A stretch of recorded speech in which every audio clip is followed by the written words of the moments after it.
Good evening. I'd like to call to order the June 17, 2025 Little Rock City Board of Directors meeting. We would like to welcome those in attendance as well as those watching or streaming online. Madam Clerk, if you would, please call the roll. Director Miller. Here. Director Richardson. Director Webb. Here. Director Peck. Director Hines. Director Lewis. Director Campiris. Director Phillips. Director Adcock. Present. Vice Mayor Wyrick. Present. Mayor Scott. Present. Please, let me recognize City Director Andrea Lewis for the invocation. Thank you, and I ask that you cover all of our city employees as well as our residents. I would ask that you please cover this entire board. Please empty us of ourselves and fill us with your spirit so that we may do the work for all residents in this city that glorifies you. Amen. Amen.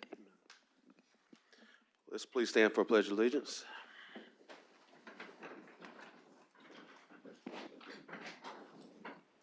I pledge allegiance to the flag of the United States of America and to the republic for which it stands, one nation, under God, indivisible, with liberty and justice for all.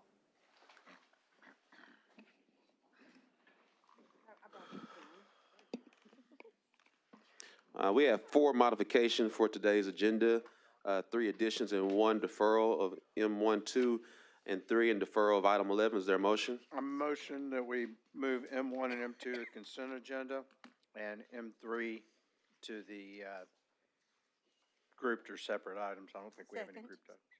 There's a motion. There's a second. All those in favor, please say aye. Aye. All those opposed say nay. Ayes have it. Madam Clerk, if you would, please read the consent agenda. A resolution to authorize the city manager to enter into a contract with Wagner General Contractors Incorporated in an amount not to exceed $1,110,769.20 for the Indian Trail Sidewalk Improvement Project aimed for other purposes, funding from the limited tax obligation capital improvement bonds. A resolution authorizes the city manager to enter into a contract with Bulls Construction Incorporated in an amount not to exceed $966,856.20 for the Canis Road and Cooper Orbit Intersection Improvement Project and for other purposes, funding from the limited tax obligation capital improvement bonds. A resolution to authorize the city manager to enter into a contract with Positive Result Lawn Services Incorporated in an amount not to exceed $148,800 for the Teton Forest Drainage Improvement Project and for other purposes, funding from the limited tax general obligation capital improvement bonds. A resolution to authorize the city manager to enter into a final 1-year contract extension with Janitorial Doctors Incorporated for mowing contract number 1520 and mowing contract number 1521 in an amount not to exceed $147,310 plus applicable taxes and fees to provide mowing and ground maintenance services to city parks facilities and for other purposes. A resolution authorizes the city manager to enter into a contract with Cromwell Architects Engineers Incorporated in an amount not to exceed $70,000 plus a $20,000 contingency if needed to create a park facilities inventory and planning proposal for the city's Parks and Recreation Department and for other purposes. A resolution to authorize the city manager to enter into a professional engineering services contract with McClellan Consulting Engineers Incorporated an amount not to exceed $80,000 plus applicable taxes and fees, and if necessary, a 5% contingency fee for the repair, redesign, and construction of the Rebsamen Golf Course Hole Number 13 and for other purposes. A resolution to authorize the city manager to enter into a 1-year contract with Safety National Casualty Corporation in an amount not to exceed $248,970 plus applicable taxes and fees for excess workers' compensation insurance for a 1-year term and for other purposes. A resolution authorizes the city manager to enter into a 3-month extension of the existing contract with Risk Management Resources in an amount not to exceed $18,000 plus applicable taxes and fees for continued third-party administration of the city's self-funded workers' compensation program from June 30th, 2025 to September 28th, 2025 and for other purposes.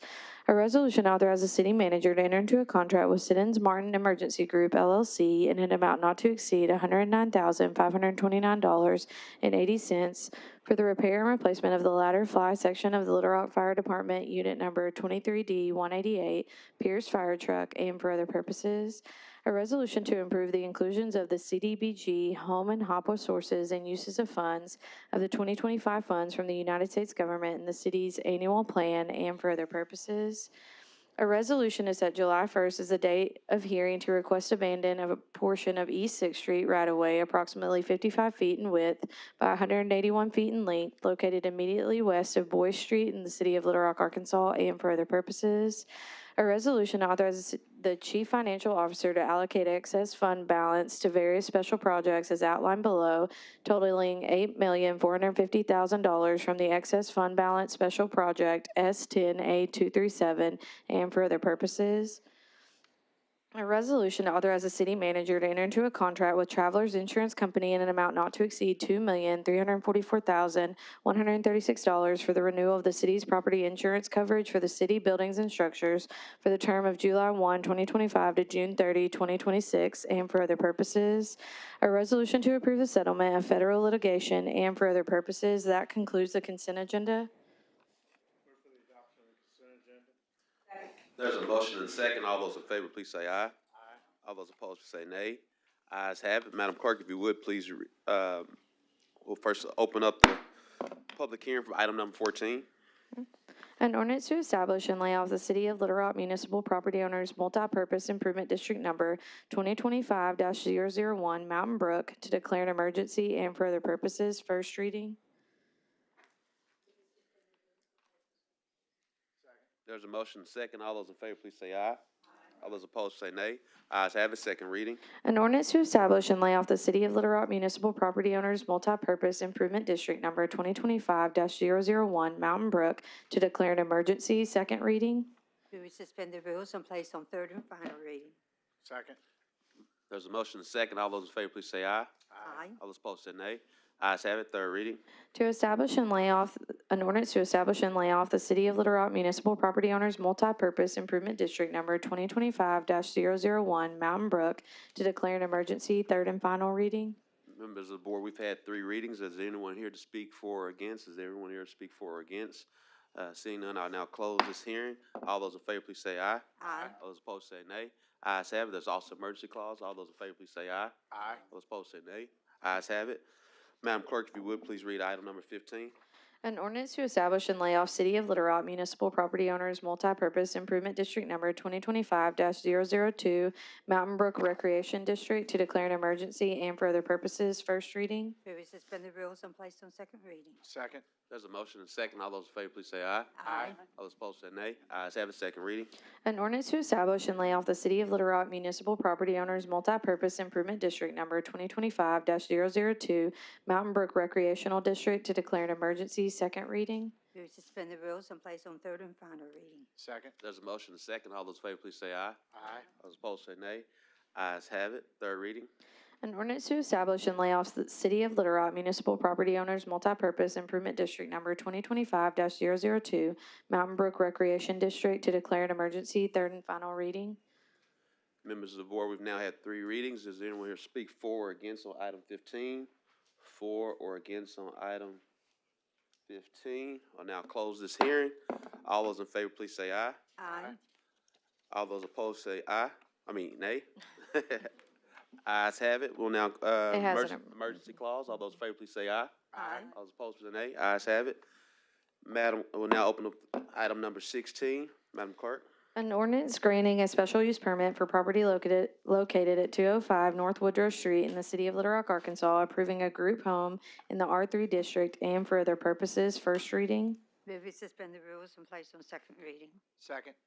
There's a motion and a second. All those in favor, please say aye. Aye. Those opposed, say nay. Ayes have it. Second reading. An ordinance granting a special use permit for property located at 205 North Woodrow Street in the city of Little Rock, Arkansas, approving a group home in the R3 district. Second reading. Move we suspend the rules and place on third and final reading. Second. There's a motion and a second. All those in favor, please say aye. Aye. Those opposed, say nay. Ayes have it. Third reading. An ordinance granting a special use permit for property located at 205 North Woodrow Street in the city of Little Rock, Arkansas, approving a group home in the R3 district and for other purposes. Third and final reading. All right, we do have those for and against. I will start with Nicholas Abernathy.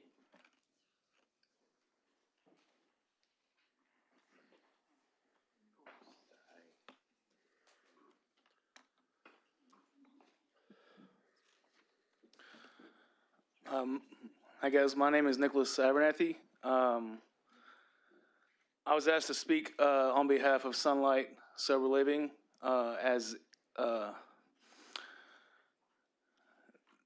this house has given me a new life. They took me in a little over 3 years ago. I had no hope for a future. My time there, I was able to become a more productive member of society. I am, in fact, still sober today, all these years later, and it's given me a sense of family. You know, I didn't know how to live with myself. I could definitely not live with somebody else. And with the community, the fellowship that was given to me from these houses has given me a chance to succeed out there in the world. I still work in Hillcrest now. From when I lived at the house, I no longer live at the house. I live on my own, which is something else I didn't think I would be able to do. About 5 years ago was not on the horizon, and so I owe my life to Sunlight. I really do, and you know, God has opened many doors for me, and that's the major one that's put me out into the world. So thank you for letting me share. Thank you. God bless. Kathy Wells.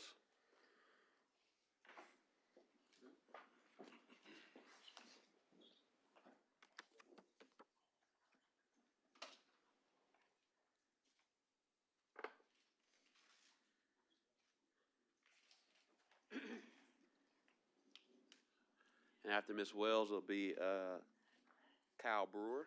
Oh, good. Queuing up would be smart. Hi, I'm Kathy Wells, President of the Coalition of Little Rock Neighborhoods.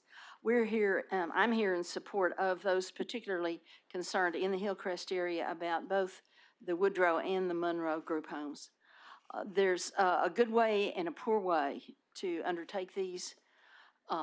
Keeping it to yourself isn't good. And the process by which the city considers these matters and considers upholding the neighbor's rights to quiet enjoyment of their own property, as the legal phrase goes, is also important. We understand that has slipped in this process, and that's a good reason to say no. The fact that they never quite engaged with the folks, we're all in favor of helping folks get straight, but there's other things like parking on the street with school buses coming through for the blind and the deaf schools and other stuff like that, that we hope you will take into consideration when you're balancing the consideration of all the elements in this matter. It's just been badly handled, and it should not go forward in this way. Thank you. Thank you. Kyle Brewer.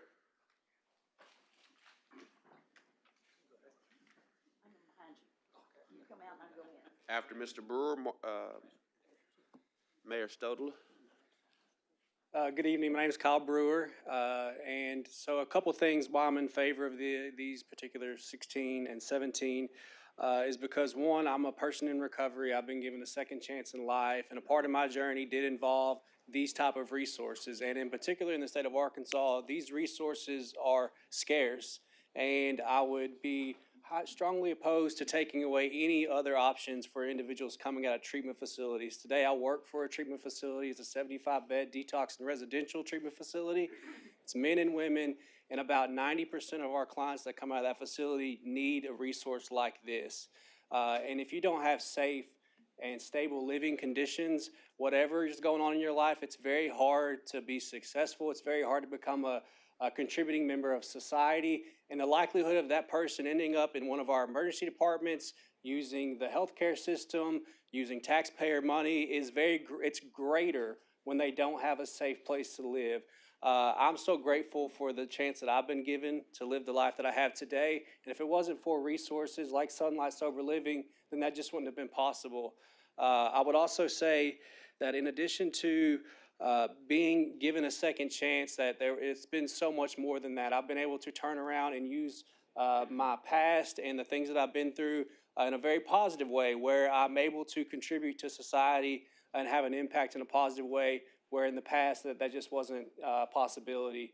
And so I would just say to consider the many people across the state of Arkansas that suffer from a substance use disorder that is it is a health condition, and that this particular part of the continuum of care is very, very important, and reducing the amount of resources that are available to individuals in our community would not be a good thing. And so I highly encourage you to take that into consideration when you make your decision. Thank you for your time. Thank you.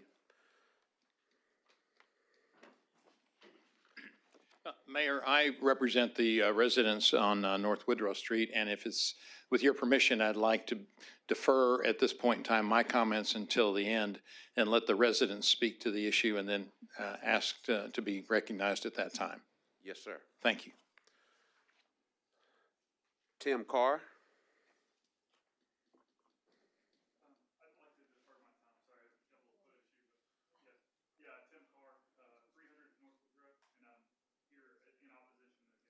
So let me ask this, because we got a lot of no's and very few fours on this end, to maybe expedite time, because I know Mayor Stoller can tend not to be efficient with his time when he gets the mic. He's a friend, guys. It's okay. And you all may want him, since he's the lawyer, to take most of the time. I'm gonna pull a fast one, hopefully. Does Daniel Bryan want to defer his time to Mayor Stoller? No, sir, I'd like to speak. Well, I forgot. Yeah, you like, yeah. He's my friend too, it's all right. And I'm not saying that because it sway any votes anyway. I'm gonna make sure I say that. Scott, Daniel, would you like to defer your time to Mayor Stoller? I will, just real quickly save some time. Well, if you're gonna talk, then we got to get you up here. Okay. All right. So then after that, we'll go to Justin. Thank you, Mayor, and directors, thank you for the time. Just real quickly, I've lived on the street for over 20-plus years, and I can't remember a time when traffic has been as just daunting as it is now. And I do drive a disability van for my son, and so it just makes it really difficult to get in and out, and I just wanted to share that. And you guys have been super efficient. I couldn't even stay up with you on the things you were saying earlier. Thank you for your time, and I am against the proposition. Thank you. Thank you so much, Mr. Daniel. We'll now go to Justin Black. Hello, my name is Justin Buck. I'm the executive director. My apologies. That's all right, Mayor. I'm the executive director at the Wolf Street Foundation, which is a recovery community organization. Probably most importantly for this conversation, I serve as the vice chair of the Arkansas Alliance for Recovery Residences. We examine and certify homes to a national standard. And so the first thing that I want you to know is that, having examined both homes that are up for question tonight, I mean, they far exceed the national standards that are set by the National Alliance for Recovery Residences. The physical space of the homes is conducive to people living together and sharing support for a shared condition. So they meet the physical requirements, but they also meet a supportive requirement that exists in the standard, so that these are not just heads in beds. You know, these are not bunk beds stacked up in homes. There's a supportive element to it as well. It's very important when you're talking about supporting a shared condition that folks can meet together for either support meetings, to share resources like employment, to share resources like vehicles. Because I have to tell you that in early recovery, not a lot of people have vehicles. And so when you're talking about traffic on already very busy roads, and you're talking about a house that is not going to have a lot of folks that have their own vehicles anyway, I kind of fail to see what impact that'll have on high traffic areas already. But to kind of land the plane there on the national certification standards, you know, I've examined these homes. And it's my opinion that they far exceed the national standards. There are so-called subpar, sober living homes in plenty of other wards in the city that warrant some attention because people are really having a bad time. When they're trying to find supportive resources and early recovery, they're few and far between. And there's plenty of people out there looking to make a buck, taking advantage of people. But that's not the case with these homes. They're fantastic, supportive, exceeding those national standards. So I support the city making the decision to grant this. And I would also just ask, if there are plenty of other group homes and plenty of other wards, what's different about this ward? What's different about a neighborhood that's fantastic, inclusive, great places to work, to eat, to grab a cup of coffee, to meet your neighbors? What should be different about this neighborhood? In fact, it may be a much better neighborhood for people to find recovery resources in, after all. Thank you. Thank you so much. Bob Keltner, would you want to defer your time? All right. Catherine Hauser, would you like to defer your time? No. All right.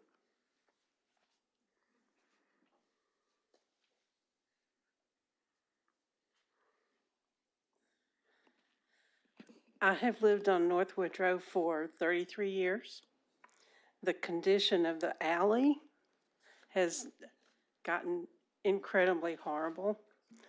I park in the back and have to use the alley to get to my driveway.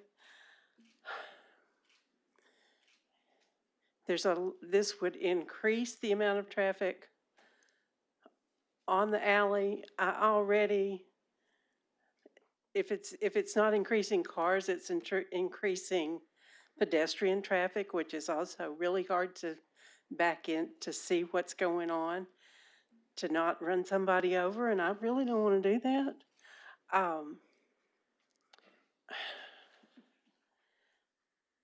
What was I going to say? The alley itself is deteriorating, and I know that's fixable, but throwing a little bit of asphalt in a pothole is not a good enough fix to me.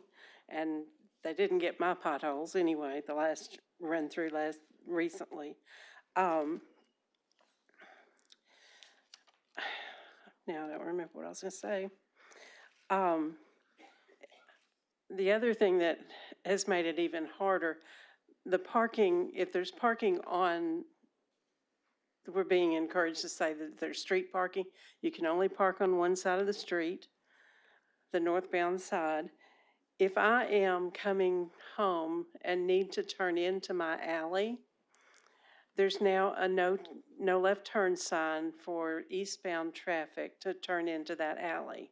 So I have to go probably another half mile to turn around at the blind school so I can even turn into my alley, come back and make a right turn into the alley.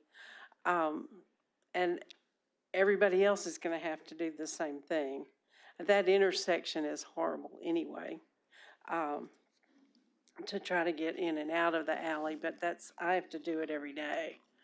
And I have problems with putting that many people in a single family dwelling. I know it's a big house, but it still was built a single family like all of the houses on that street. And I can't be in favor of that right now. Yes, ma'am. Owen Coppage. Thank you. Oh, excuse me. Mr. Mayor, Vice Mayor, Directors, thank you for letting me speak today. I'm the house dad at 205 North Woodrow Street. I'm not going to talk a lot about what Sunlight's done for me. It has saved my life, and that is because it causes me to focus on three things. That's God, rigorous honesty, and not drinking. And I can assure you, after I speak to y'all today, I will go home and lay down tonight with those three things still intact. So, the traffic, and I have pictures here of Monday morning at 7:30 traffic. If I know y'all have it, this is in addition to the traffic study that y'all have. but here are pictures of the Woodrow Street address at 7:30 in the morning when I would think most residents would still be at home. If y'all would like to see these, I mean, there's tons of parking. Not only that, to support that statement, if you're a resident at Woodrow Street and you park on the street, you will be written up. 3 write-ups and you're dismissed. So if anything, our house promotes parking for our neighbors. Second, foot traffic. The last thing we want to do is disturb the neighborhood atmosphere. Justin spoke to how conducive the area that we're in for, one is public transportation. It's so easily accessible at that neighborhood. Plus, there's a lot of jobs that are within walking distance. So, to not disturb the neighborhood atmosphere, we ask our residents, and we do, and I'll make sure that they're watching out for people backing out of their drives, but we do encourage them to use the alley between us and the School of the Blind so they are not out in the street, you know, disturbing the neighborhood atmosphere. Again, sunlight has saved my life. Oh, and lastly, there's 4 residents with vehicles. I'm one of them. So it's kind of, and our neighbor allows us to park on their pad, which affords 4 vehicles to park on.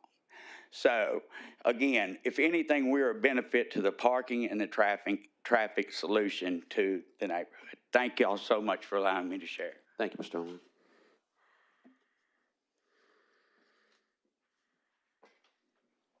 Ms. Carol Young, would you like to defer to the attorney? Elena Wills, would you like to defer? No, sir. All right. All right. I'll try to be And brief. and after, because we just only have one car left on the 4 side, which is, since I said one of my friends is over here, my friend, Attorney Dave Parker is also my friend, so just make sure everyone knows it's even keel. Okay, thank you. Good evening, Mayor Scott, Vice Mayor Wyrick, and members of the board. I'll try to be brief, but I do have a few things to say. We've waited, and we're grateful for this opportunity to appeal this permit to the city board. My name is Elena Wills, and I live at 128 North Woodrow Street, which is situated in the middle of the street, sort of diagonally across the street from the 205 North Woodrow property at issue here. My husband and I have lived in our home for over 30 years. I'm one of 30 residents, or more than 30 residents, who signed a petition in opposition to this permit. We have cited our concerns over traffic, parking, and density, and I spoke or tried to speak at the February hearing before the Planning Commission in this matter. I also emailed a lengthy letter to this city board on May the 12th. If you remember the letter, it's the one with pictures of school buses and a lot of pictures so that this board can understand what's going on the street.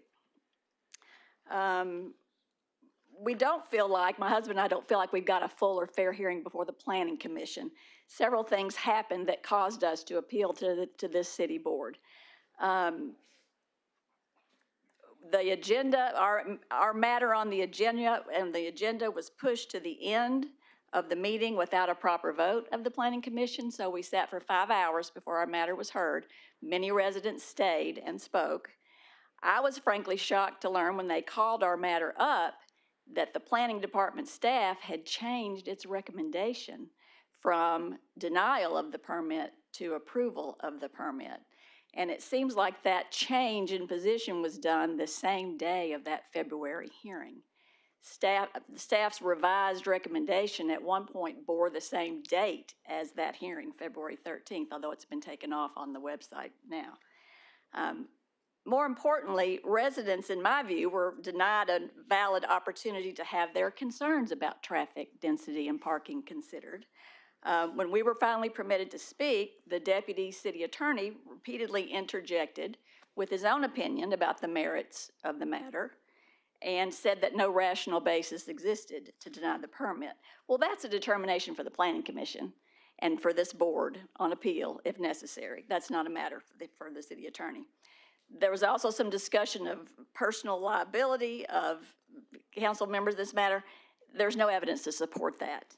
And as I explained to you in my letter of May 12th, the residents have consistently talked about parking, density, traffic. Our street, as some people have just mentioned, is that first street west of the Deaf and Blind School. It's the eastern boundary of Hillcrest. There is an alley between our street and the Deaf and Blind School property.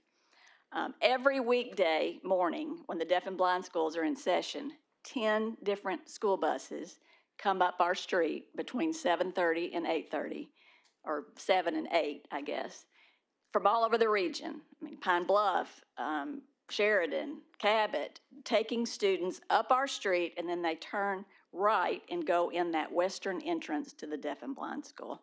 So that's a lot of traffic at rush hour on our street coming up the street. And then every day at 3:30, when those schools are in session, that same number of buses exit that western entrance to the Deaf and Blind School. Some of them come down our street at 3:30. Some go straight across on a very small street called Little Street, and then they exit. And when I was taking pictures of that traffic to put in my letter to you, one of the bus drivers stopped me and asked me what I was doing. I said, I'm taking pictures of the traffic. She said, well, will you please report the parking on this little street, because we can't get the big buses through when people park on both sides of the street. So I did. I reported that, and they seem to be doing a little better with it. I included a lot of pictures in my letter to you about this bus traffic. Another thing that the school for the blind does is they use North Woodrow Street to teach their students how to navigate city streets with their canes. I included a picture of that for you in my letter. Our street has been in the past conducive to that. Their students also trick or treat every Halloween on North Woodrow Street. Obviously, increased congestion on our street is not going to make our street as conducive to those uses by the schools.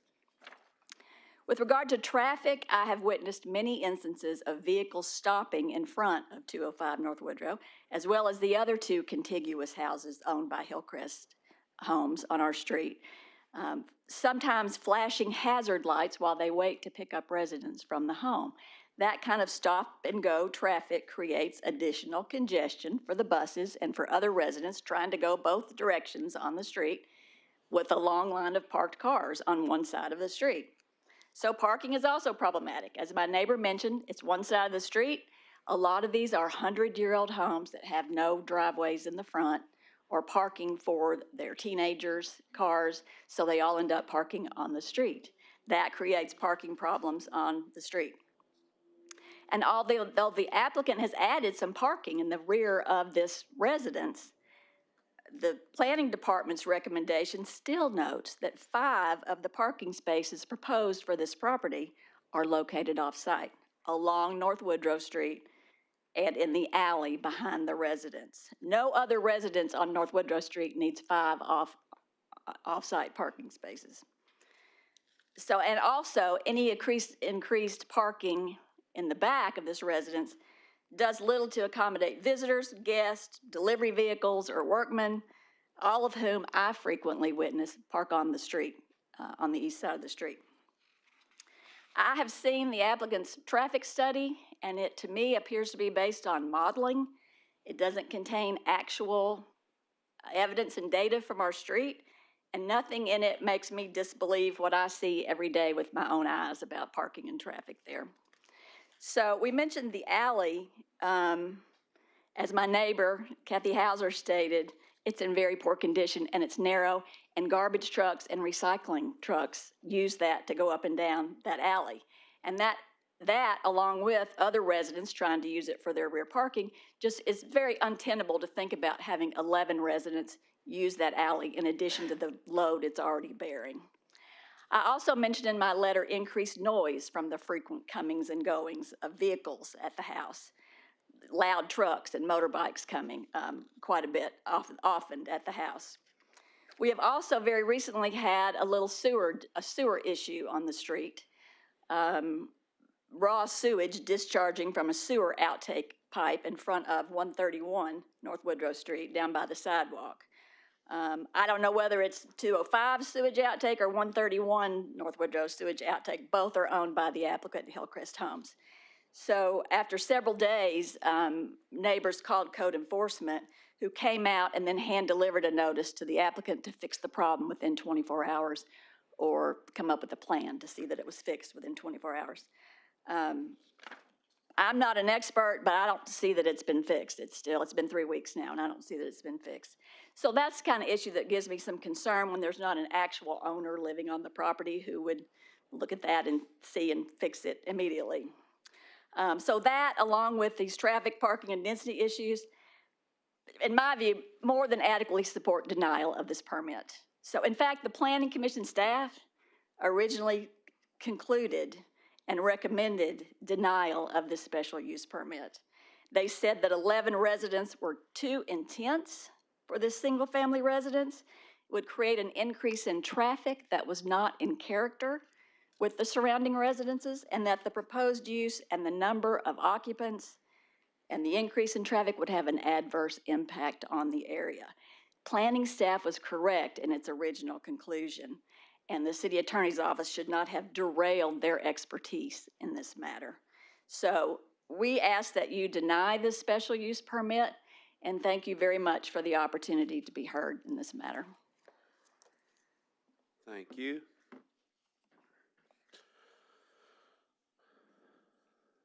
Ashley Cunningham, would you like to defer?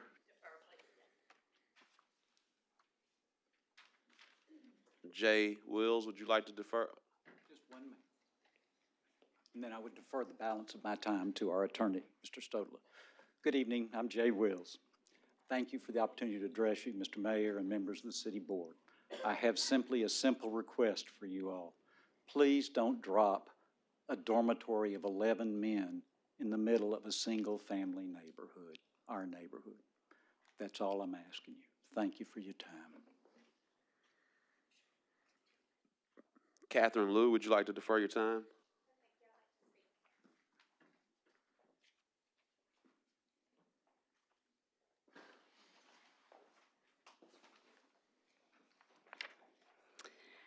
Hi, I'm Catherine Liu. I live at 204 North Woodrow Street, directly across from 205 North Woodrow Street.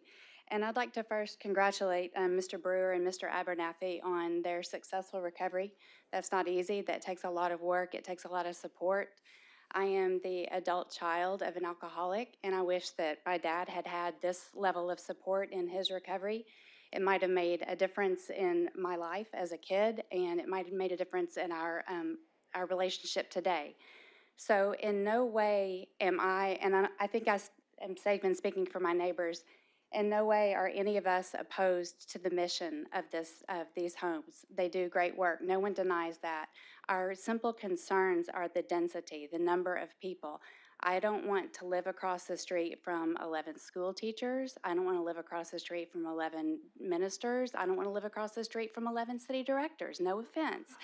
But it's, 11 is just too many, particularly when it's one of 3. I don't know if you're helping your case right now. It's one house, but this business owns 3 houses contiguous to each other, and the density is just too much for a neighborhood to bear. I did write a letter to you all also on May 19th in anticipation of a meeting last month that was deferred. I have some issues with this because it's operated as a for-profit boarding house without a permit for 4 years, I think now. This house is intended to be a single-family home. We do have a pretty balanced street. We have apartments at either end. It's about a 3-block street. So we already have a balanced street without this heavy density home in the middle of the street. The 2 apartment buildings are not problematic in that they were designed to have multiple occupants with appropriate parking. The idea that this home helps our parking and traffic situation is illogical and laughable, to be honest. Maybe residents don't have their own cars to the tune of 11 people, but they do have to get to and from work. They do have food delivered. They do have the same things that all of us do. None of it's bad. It's just that it's times 11 as opposed to times 2 or 3 or 4.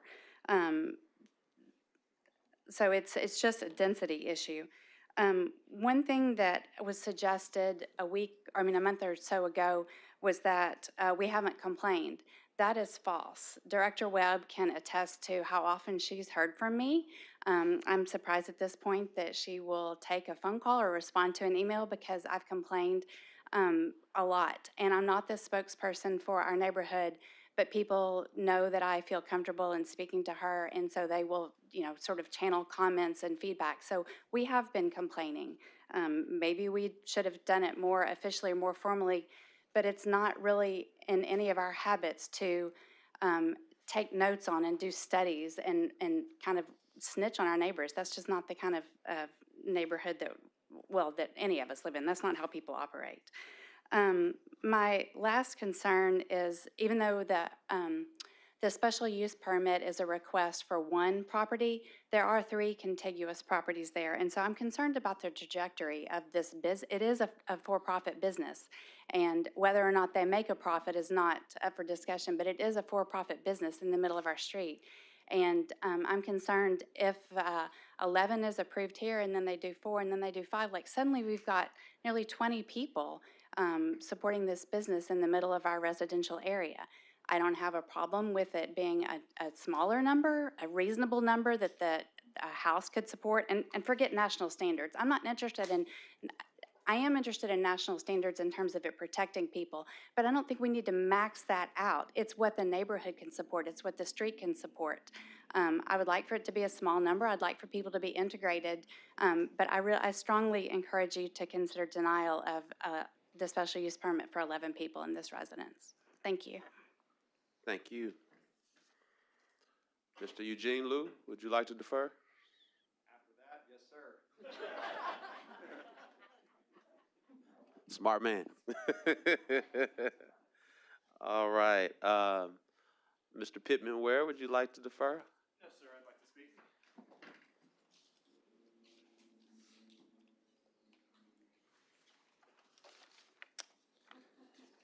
Hello, and thank you for the opportunity to speak. My name is Pittman Ware, and I currently serve as the president of the Hillcrest Residents Association, on whose behalf I am here today and respectfully asking you to oppose the special use permit for both 205 North Woodrow and 822 North Monroe. We oppose granting this permit on the following grounds: neighborhood integrity and character. Hillcrest is a historic and residential neighborhood defined by walkability, diversity of housing, a pretty even split of renters and homeowners, and a consistent residential character. And neighborhood character is not just an abstract concept or, tree density or architectural styles. Neighborhood character is based on the traditional patterns that have been established over decades. And these proposed group homes, housing up to 11 on Woodrow and 8 in Monroe, would disrupt those long established patterns of single-family homes on residential streets like these, and businesses being more concentrated along or near Kavanaugh Boulevard. Another concern is planning and zoning violations. The property owner began operating these homes without the required permits or zoning approval, and adjacent properties were also quietly acquired and repurposed for similar uses, ignoring city rules and resident rights. Process concerns that we have. The city planning department, as stated earlier, originally did recommend denial due to excessive intensity and neighborhood impact, but later changed that at the last minute before the commission met. In a meeting that lacked discussion and legal input appeared to influence that vote.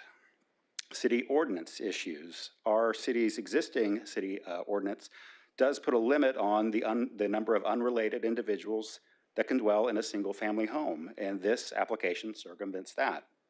The applicant presented no clear hardships as required for the special use permit. We have traffic and safety impact concerns. Residents have already reported parking congestion, increased traffic, and street activity not in line with a single-family zoned street.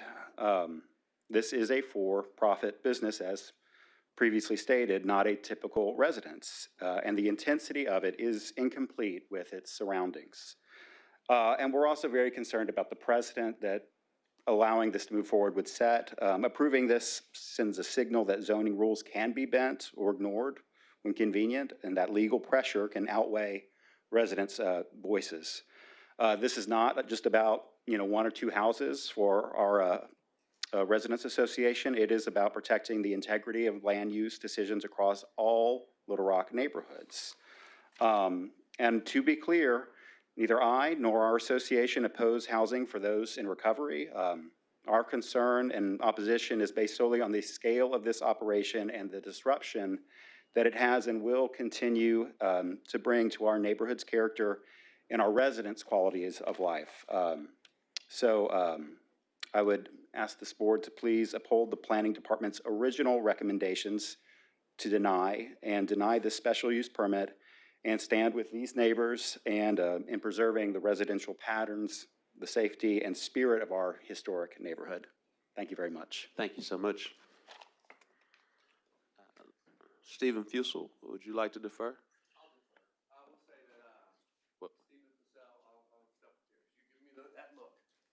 Sorry, I was gonna say that's not deferring. I apologize. My name is Stephen Fussell. In 1 week, I will have lived at 114 North Woodrow for 23 years with my wife and 2 daughters. I'll be very brief. Where I am, from my house right across from me down to Markham, is filled every day because there's an apartment next to me. There's an alley and an apartment, and then there's Pizza D parking at night, and the Oyster Bar now overflows onto our street. So from right across from me,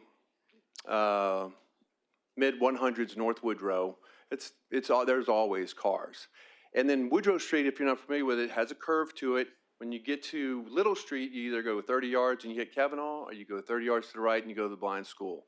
So that little patch of street in front of this proposed property is curved and it's defined. There's not a lot of space there. And that's why it's going to be a problem. Thank you. Thank you. Mr. Daniel Bryant.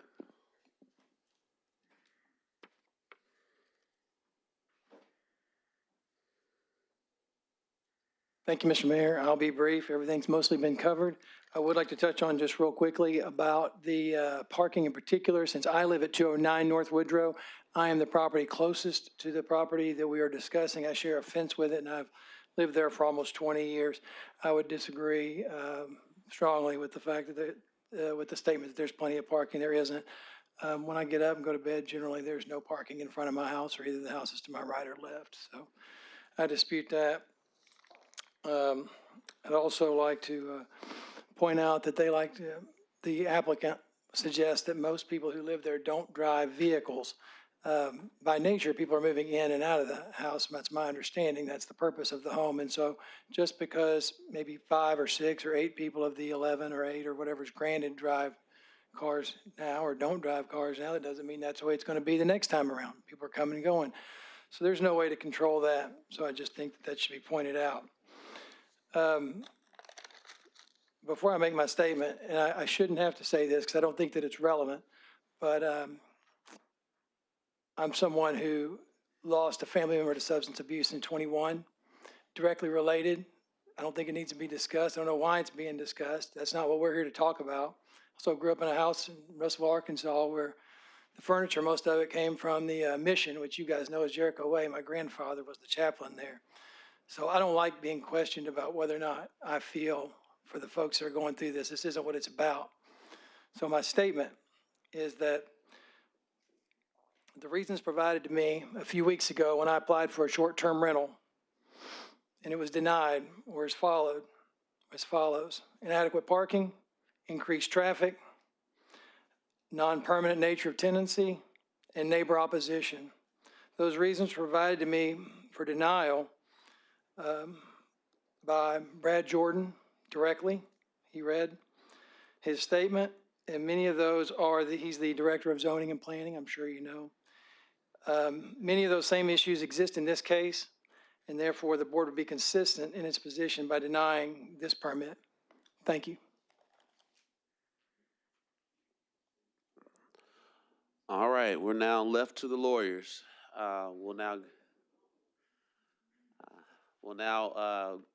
Mr. Parker.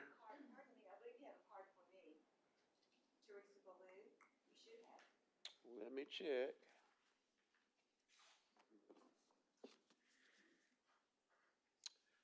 This is 8. She's 19. We're 17, but There's two cars, that's 18. 18 and 19. Yeah, I do. But you have it for 18 and 19. We're on item 16. Where did you just put the wrong one down?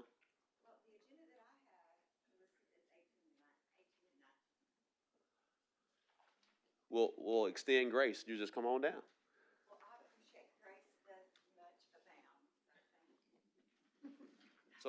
So to be clear, because we got you for 18 and 19, so I'm assuming you probably meant that for 16 and 17.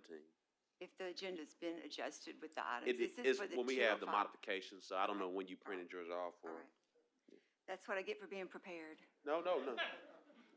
trying to be Can ahead you of the pull the curve. mic down? Yes. Hello, my name is Teresa Ballou. I have a different point of view of this. I grew up on the grounds of the School for the Deaf. It's difficult for me to hear friends here who have wonderful redemption stories about their recovery, and I certainly support that. Some might say the days that I was there were the glory days of the athletic department. The Nutt family was there. My brother is deaf, and he was just recently inducted into the Deaf Sports Hall of Fame. We witnessed a lot of fun things there. One of the worst days that I recall, because I'm the Dolly Parton of things. No, it's Tammy Faye Baker. Where you cry. So one of the worst days that I recall, I was 5 years old, and my parents, we loaded up and brought my brother to Little Rock from Northeast Arkansas and left him at the age of 6 at the School for the Deaf. I didn't know how unusual or brave my parents were. 3 weeks later, they had rented a house, paid utilities for a month, had $80 in cash and no jobs, and they moved to Little Rock so that my brother could live at home and go to the School for the Deaf. After that, when my parents learned, there were children there who were institutionalized. They worked and volunteered, as I have, until just last week, to help with the children at the School for the Deaf. It is near to my heart, as is the issue of sobriety and substance abuse misuse prevention. These schools are very important. And one of the things that you must consider is this: the Arkansas School for the Blind and Deaf is the only such school in this state. There's only one.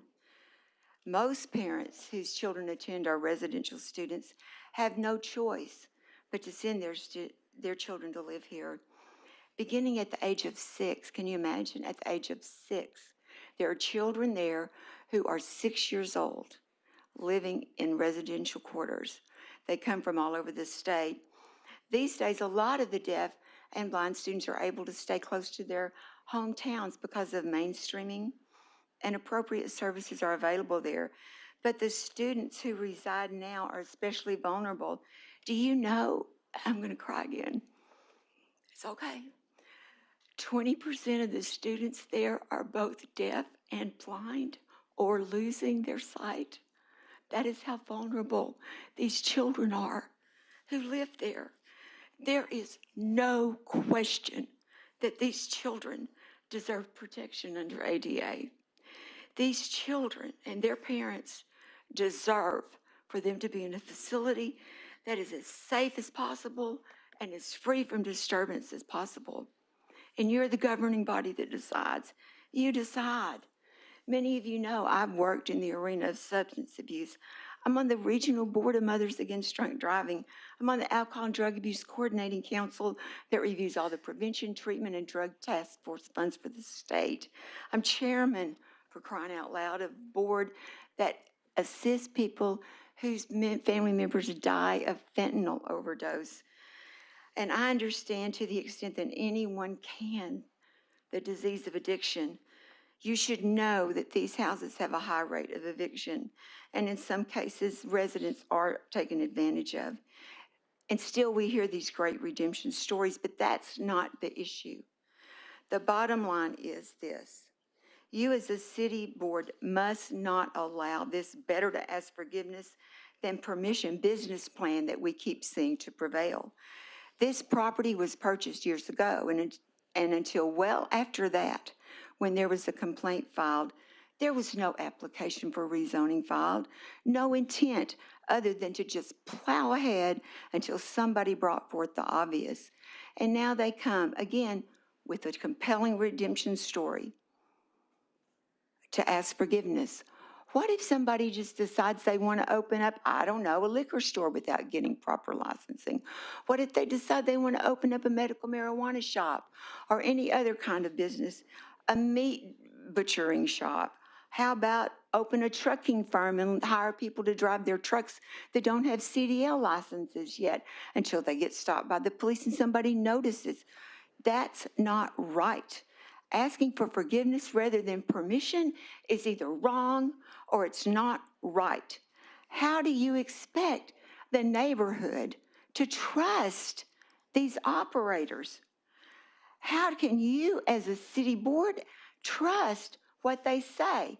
I note that in April 2025, they've added a bathroom to this house, and they have the capacity to go up to 16 members. It's all in your paperwork. You can see that. It is said that you cannot fight City Hall, but I say this: City Hall is supposed to fight for the law-abiding, process-following, and most importantly, for its most vulnerable children. The right side of this issue is on the side of the law, the policies that are in place to protect all of us, but most importantly, on the side of the vulnerable deaf, blind children who live there or who go to school there. If ever there was a time for you to draw the line, this is it.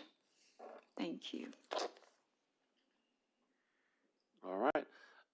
Attorney David Parker.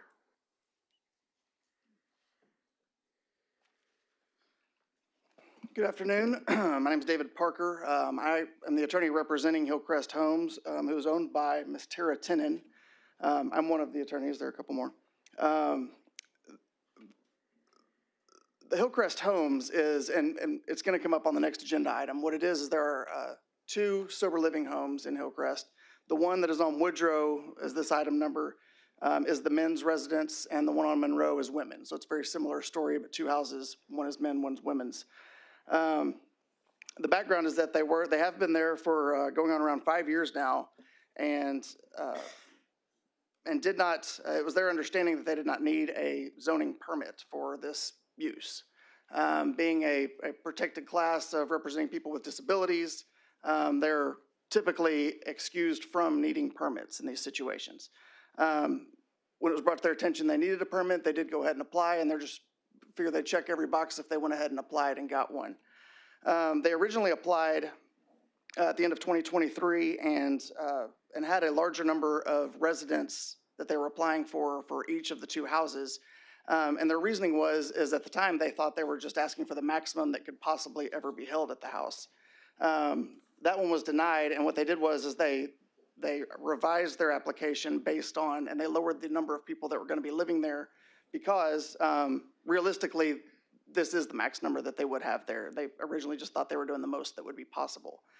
I think there is a key misunderstanding, I guess, of what the business is asking for and what they are doing. Right now, the city code requires that if you're going to have more than 4 unrelated people live in a house together, that it requires a permit from the city.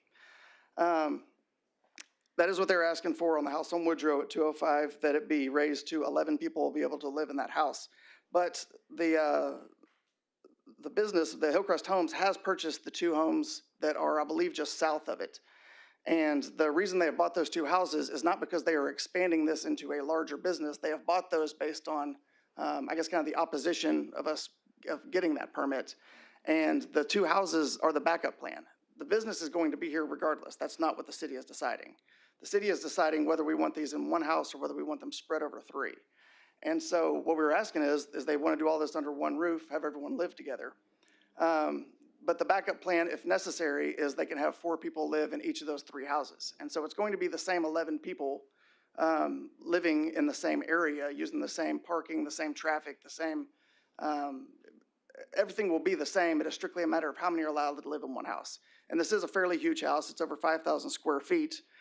which is why it was chosen to house that many people.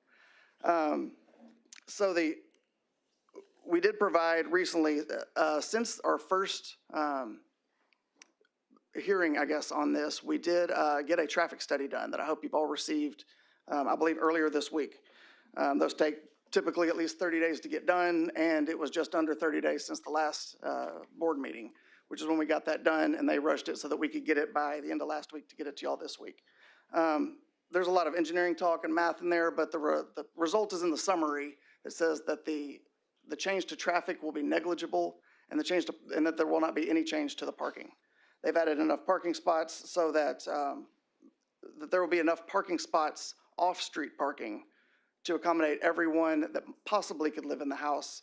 But as he stated earlier, that there are only usually about 4 cars at the house, but they've got well more than that, strictly for the purpose of, really appeasing the city and eliminating any concern that if the scenario happened where every person had their own vehicle, that wouldn't be covered. So there's not going to be any on-street parking.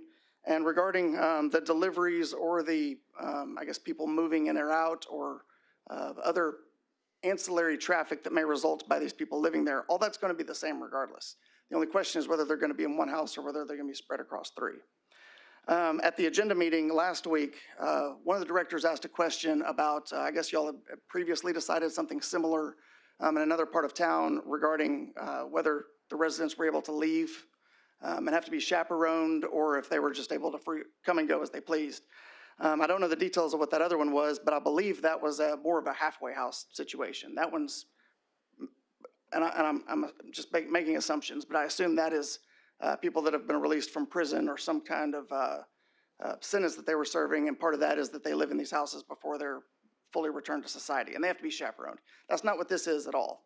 This is, these are people like you and me that are struggling with addiction issues, and some people are just not safe, being in their home environment, and it just leads to bad outcomes. And what they do is this is a place where they go where they can reset, have people with similar goals and similar objectives, and a support group to help them stay sober and not have to fall back into those troubles, to reset their habits so that when they do eventually move out, that they've built up the habits that they need to be able to stay sober and not fall back into that trap.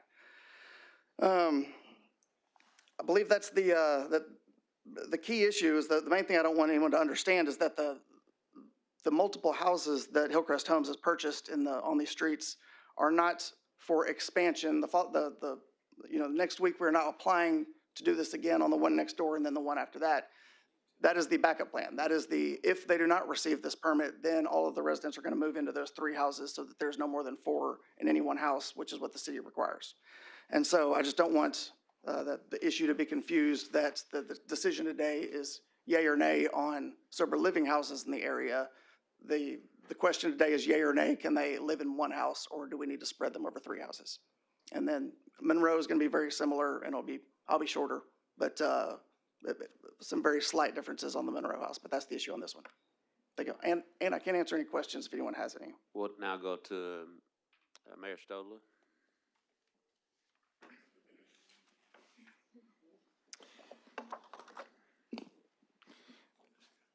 Thank you, Mayor and members of the board. I appreciate the opportunity to visit with you about this matter. I sent a letter to you all May 19th on behalf of the residents on Monroe Street, and included in there a lot of information. First of all, I guess the applicant has acknowledged that they have purchased 2 additional houses. They've even acknowledged they have a backup plan. As a matter of fact, we've had neighbors and the planning staff that have confirmed that both at 131 Monroe Street and at 129 Monroe Street, that they've been occupied by people in the program, with 4 unrelated adults in the middle house and 4 on the in 129 Monroe Street, which also has an additional house on the back of it, that a separate cottage house that can also be used, so they can have actually 5 there. So the reality is, the question that's before this board really is, do you want to allow a for-profit business to have 20 adults in a residential neighborhood? you heard from, it's really not, we applaud what they're doing. This is not about the issue of trying to get people back on track and be able to conquer their addictions. It's about the issues of density and what it does to destroy a single-family neighborhood. Now, the city board has the ability and have the right and the obligation under the Little Rock City Code, specifically 3654, to determine whether or not a group home will adversely impact the surrounding neighbor properties and neighborhood. That's in your ordinances. We believe that the density of the unrelated adults with their own vehicles, along with vehicles of visiting relatives and friends with additional food and package delivery trucks there and stop by, is going to greatly compromise the traffic issues on the street. It is a street that only has parking on one side, on the east side of the street. It doesn't even allow parking. That's how narrow the street is. This city board there's been some suggestion that there's a legal issue here, and that this board is obligated, compelled to approve this. That is simply not the law. That is simply not the law whatsoever. Your ordinance specifically allows the board to consider the existing land use patterns, the spacing of existing similar facilities, the maximum number of individuals that are proposed to be served, and the availability of adequate parking and noise. This is about density. It's about the number of people. It's not about the use. We understand what that use is. We know that this city allows 4 unrelated adults to be in the property, if that's what they choose to do. So this is just an economic issue for them. They first started out with 14 people that they wanted. Then they came back with 11. And both times the planning staff said this is adverse to the impact, it adversely impacts the neighborhood. And this special use permit, it requires 5 off-street parking spaces, and they have provided for spaces in the alley. And I'd like to ask Daniel Bryant to provide for you some photographs that I have taken about what parking really is out there. And you'll see in these photographs, these are photographs of the alley taken on 2 different occasions that I took that show parking in the alley. One in the alley and one actually because of the crowded nature of the parking in the back, it's actually on blind school property. This is where garbage trucks go to pick up the garbage from the people on the east side of the street. And you'll see that these cars were blocking the ability for the access of public vehicles from the city. You know, the Arkansas courts have addressed this issue in the past through the 8th Circuit Court of Appeals. And they have recognized the importance of protecting the character and welfare of residential neighborhoods. The 8th Circuit has held that cities have a legitimate interest in decreasing congestion, traffic, and noise in residential areas. And ordinances restricting the number of unrelated people who may occupy a single-family residence are reasonably related to these legitimate goals. This is the Oxford House case versus the City of St. Louis. It's a 1996 case, deals with the issue of this kind of a situation, dealing with sober living kinds of environments. So allowing 11 people to be in this house that are unrelated is going to clearly disrupt the residential character of the neighborhood. It's going to increase traffic on this narrow street with parking only on one side. It's going to obstruct city services and city vehicles, and it's going to negatively impact the welfare of this single-family residential neighborhood. This is not the only case that the 8th Circuit has used to address this issue. There's another case, also Oxford House case versus the City of St. Louis. And in that case, it was a handicap discrimination case where the court was asked to consider whether the City of St. Louis violated the Federal Fair Housing Act and Rehabilitation Act by enforcing the city's zoning code to limit the number of residents in two garage homes for recovering substance abuses. And they said, we conclude the city acted lawfully. Again, another case out of the 8th Circuit, the City of One Love House versus the City of Anoka. Again, the 8th Circuit held it was suitable for the Planning Commission to uphold a zoning restriction that did not allow 7 individuals that were unrelated to live together in a sober home. The Fair Housing Act and the ADA Act require that accommodations be reasonable and necessary, defined as requiring accommodations that are necessary or indispensable and essential. Having 11 is not necessary and essential to accommodate what their issues are. That is an economic issue. It's not an issue to deal with their disabilities. If they want to have 4 people there and 4 in the next house and 4 in the next house, I guess they can do that by right under the city. But they cannot, and they should not be allowed to have 11 people and 4 people and 5 people in the other house. 20 people in a for-profit situation in the middle of a residential neighborhood. I think the residents firmly believe that it's not about the issue of sober living. It's about the fact that the density, the traffic on North Woodrow is not necessary and essential to accommodate whatever disabilities or handicaps that these people may have. So on behalf of the neighborhood, I would urge you to reject this special use permit. Thank you. Thank you. Members of the board, we've heard all those for and against. We'll now close the hearing. We'll now go to Director Webb before we call a vote. Director Webb. Thank you, Mayor Scott. And I had not planned on saying anything, but after the attorney spoke, I changed my mind. And so, first of all, I'm very sorry that we're at this point, and I think it could have been avoided.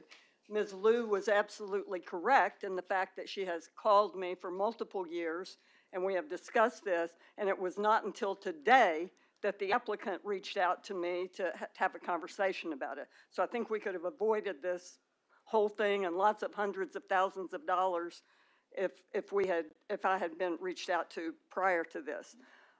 As Daniel Bryant said, he was turned down, or the planning department recommended against his short-term rental. As everybody on this board knows, including my friend Daniel, I have voted against multiple short-term rentals that he has brought to the board because of the same reasons that he mentioned tonight and the initial reasons that the planning department gave on why they were opposed to this application. Now, I think there is a lack of trust in the process that we have gone through. And quite frankly, I didn't think I was going to have to speak, but now I'm very unhappy because of what Mr. Parker said, which goes to that lack of trust, to me anyway, because I have had 2 conversations today with somebody representing the applicant and then with additional people representing the applicant, and was never told that, okay, we're just going to have 3 houses if this gets turned down.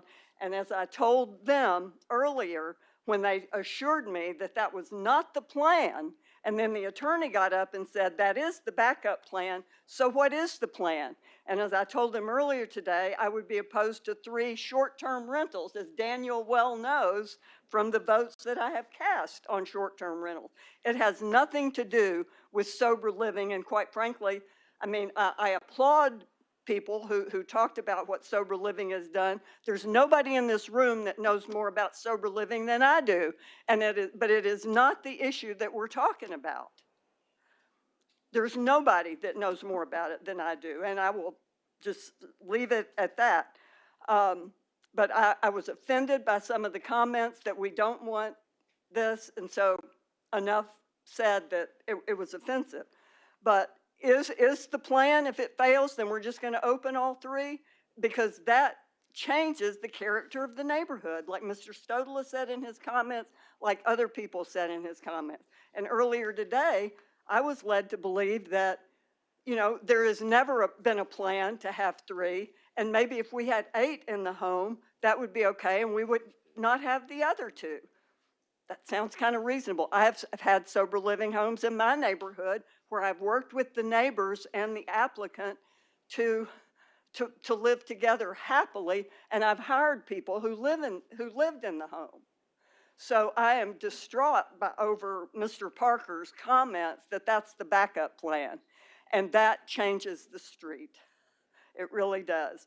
And so I'm kind of left at loose ends, but for the reason that multiple neighbors, Elena, Daniel, and others said, I don't think it's 11 is too many, and having 3 on the street, though, is very perplexing.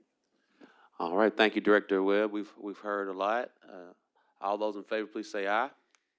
All those opposed, say nay. Nay. Nays have it. Madam Clerk, if you, we'll now open the hearing for item number 17. Would you please read item number 17?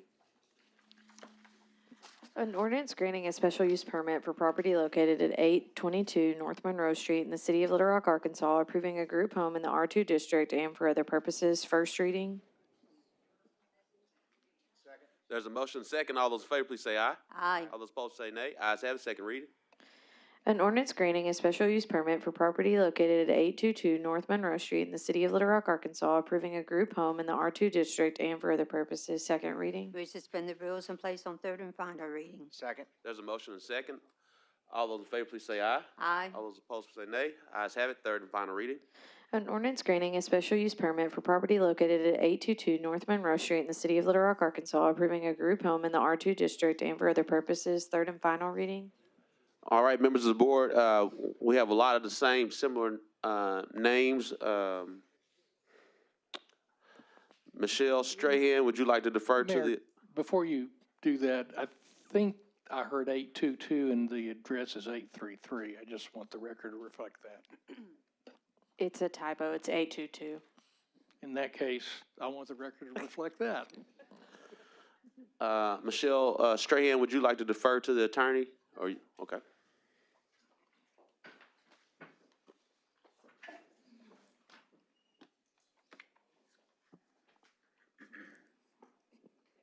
Hi, good evening.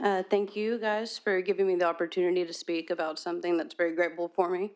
I'm going to save you the big spiel and journey through sobriety. I'm just going to let you know my name's Michelle Strahan. I'm a person who has lived through and recovered from drugs and alcohol. I lived at Sunlight Sober Living on Monroe Street from July 21 to November 22. Hillcrest has always felt inclusive and welcoming to me. It was a good neighborhood full of good people worth looking up to. Some of my favorite boutiques and restaurants and coffee houses were all a walking distance away. When I moved into Sunlight, I was looking for a place to build a solid foundation for myself. I was met with a 3-page list of expectations and consequences. I was told to keep my room clean, give a house chore, and above else, respect the community around me. If those things were too much for me, I agreed to leave, and not only the house, but the neighborhood altogether. In my time at Sunlight, I learned to pay bills, and I began gaining financial freedom.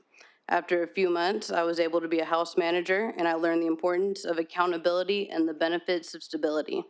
I have been in the position where I've had to ask someone to leave, and each incident went without any incident. My life is completely different today. I went from restaurant jobs to a salary where I've worked at the same company for 3.5 years. I'm on my 3rd lease within the Hillcrest neighborhood. I've never been late on a rent payment. I have worked within the Hillcrest community ever since then, and I really leave that, I give all the thanks to Sunlight for that. What I will say is, in closing, what is this really about? As residents, we know what we're signing up for when we move into Sunlight. We understand that how many people are there. We understand that outside of the house, like with parking, we're not entitled to anyone else's space. We do not take up anyone else's space. If it's truly a numbers issue, the numbers have been working. There hasn't been any damage caused by Sunlight residents. There hasn't been any disturbances in the community. No citations have been given to residents. Neighborhood businesses are supported and jobs are filled. If the misstep was not applying for the permits beforehand and we've rectified this, why are we still all here? With so much on our world today being divided, why does it have to be an all or nothing decision instead of an opportunity for people to grow and work together? Sunlight is one of the best tools for fighting Little Rock's substance abuse epidemic, and I do not see the value in taking that resource away. I am just one of many success stories, one of many people who are talked about and referred to as a number within these homes. I am a person with a name. I have a family.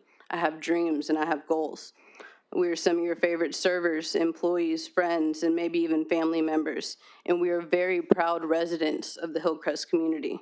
Sunlight has been able to help people like me, and with your decision has the opportunity to help a lot more. Thank you for my time. Thank you. Bob Keltner, would you like to defer to your attorney?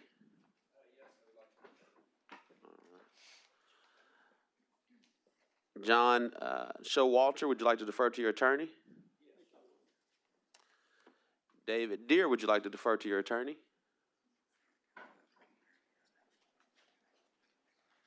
No, I'll speak. My name is David Deere. I live at 804 North Monroe Street. And I appreciate this opportunity to speak to you. A lot of the things that I would say have already been covered as we talked about Woodrow. A lot of the overarching things are the same, although there are specific facts that differ between the two locations. And I'll tell you that I'm in great personal conflict over even being here. I really appreciate what is being done in the sober living homes. Before retirement, I worked at a disability organization, and one of the things we did was start a home for people in recovery. And I'll have to admit, it was not nearly as well run or as nice as the one that's my neighbor. But I don't think sober living and zoning are naturally in conflict. I think we can have both. The street that I live on and the women's home is located is zoned R2 for single family. There are locations even a block away that are zoned for this type of operation. I really don't understand why it has to be on a street where there are a number of issues, and largely it's traffic, both vehicular and pedestrian, and the safety that arises from that, and parking. And I realized that a couple of hours before the board meeting, I got a copy of the traffic study that was done on behalf of Hillcrest Homes. And there are several errors in that I'd like to point out. One was that this is a 30-mile-per-hour speed limit in this zone, but it's actually 25. The speed limit for Kavanaugh throughout the Hillcrest Business District is 25 miles per hour, starting at North Jackson, which is one block west of Hillcrest Homes, and continues throughout the business district. And in fact, one of the many 25-mile-per-hour zones through Hillcrest is literally on the corner of Monroe and Kavanaugh, where this property is located, right in front of the group home and directly across the street from the high pedestrian traffic sign. There's also discussion about the volume of traffic going north and south. This is probably just a minor thing, but it points out how little attention was given to this study. North and south is actually Monroe Street, and there's nowhere near 9,000 or 6,500 cars a day. There's not even a fraction of that on Monroe, but there is on Kavanaugh. And one of the big issues with the traffic on Kavanaugh is that one of the requirements for the variance from the four-person family non-related individuals living in a home, that for homes of 5, 6, 7, or 8, according to the city code, one of the things that's to be considered is having on-site parking to accommodate the people that are living there. And that is not even close to being possible. In fact, the plan the only plan I've seen for parking related to this application shows 2 of the cars parking on the street under a no parking sign. And the big issue, though, is getting in and out of the parking area for the home. It's right onto Kavanaugh. The only way to get out is to back onto Kavanaugh, where there's a curve and there's a bike lane, pedestrians. It really is not a safe area. In fact, several of the neighbors have commented to me that they avoid that intersection. They go up other streets other than Monroe to access Kavanaugh, because of accidents that have been there and near accidents in which they were involved. And so it's not a matter of the volume on Kavanaugh, it's the access to it that's the real issue with this property.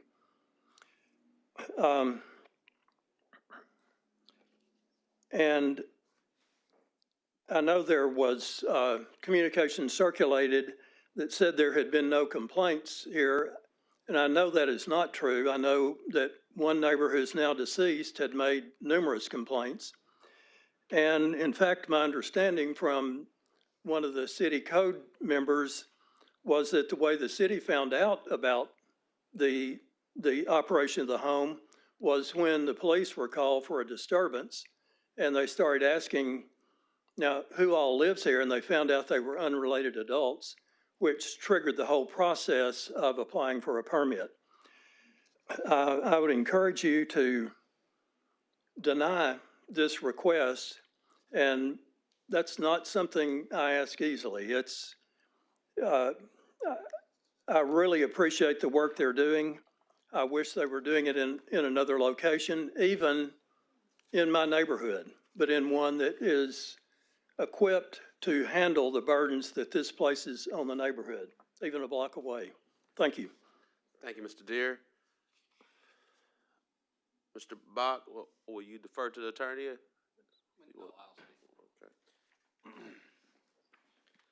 Thank you, Director Webb, for your comments. I certainly know that the neighbors in Hillcrest are good people because we've had the opportunity to meet at neighborhood associations and restaurants, things of that nature. I want to clarify just a few things about national standards. There were some comments on the last issue about maxing out capacity in these houses, or an implication that it's an economic issue, a profit-making issue.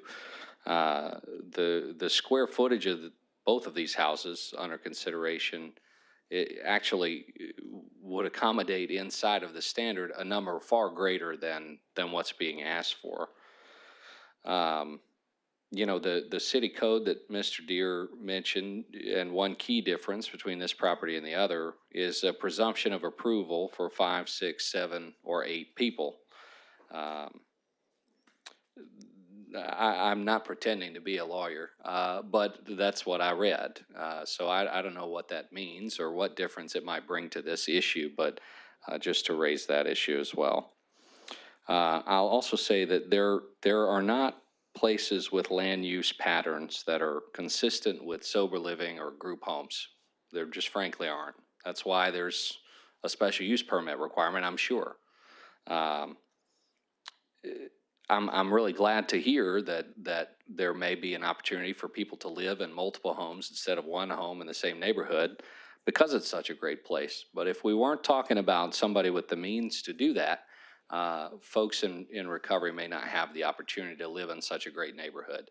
I think that what I would hope for from the city board, the planning commission, or whatever appropriate body there is that they take the conflict in these issues and really take a look at how we are communicating to people who are in the helping industry, how we are looking at these homes and evaluating these homes and evaluating according to the ordinances, because there's got to be a better way, right, to balance the interest of neighbors and to protect the rights of people to get the kind of support that they need to be full members of our community. So that's my encouragement. I hope that we can support that effort and hope to hear more about it soon. Thank you.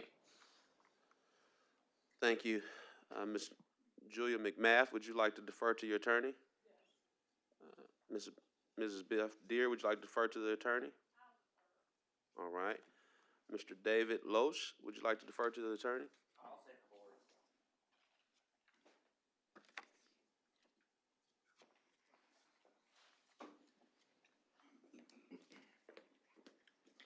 Hi there, my name is David Loesch. Thanks for the opportunity to speak.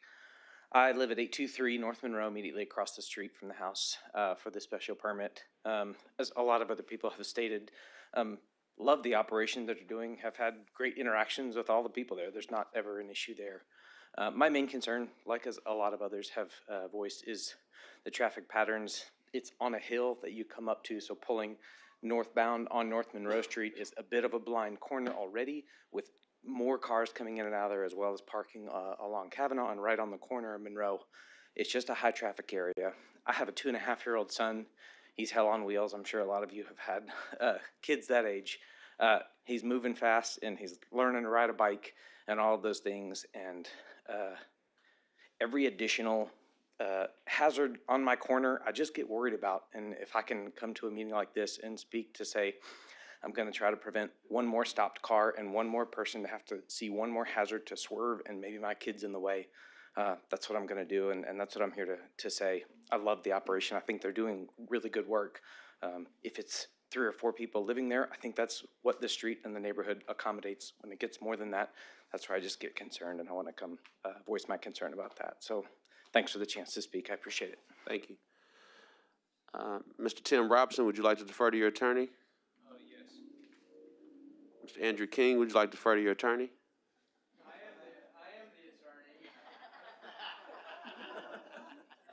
I'm the attorney for Mr. and Mrs. Deere and the other appellants. Mr.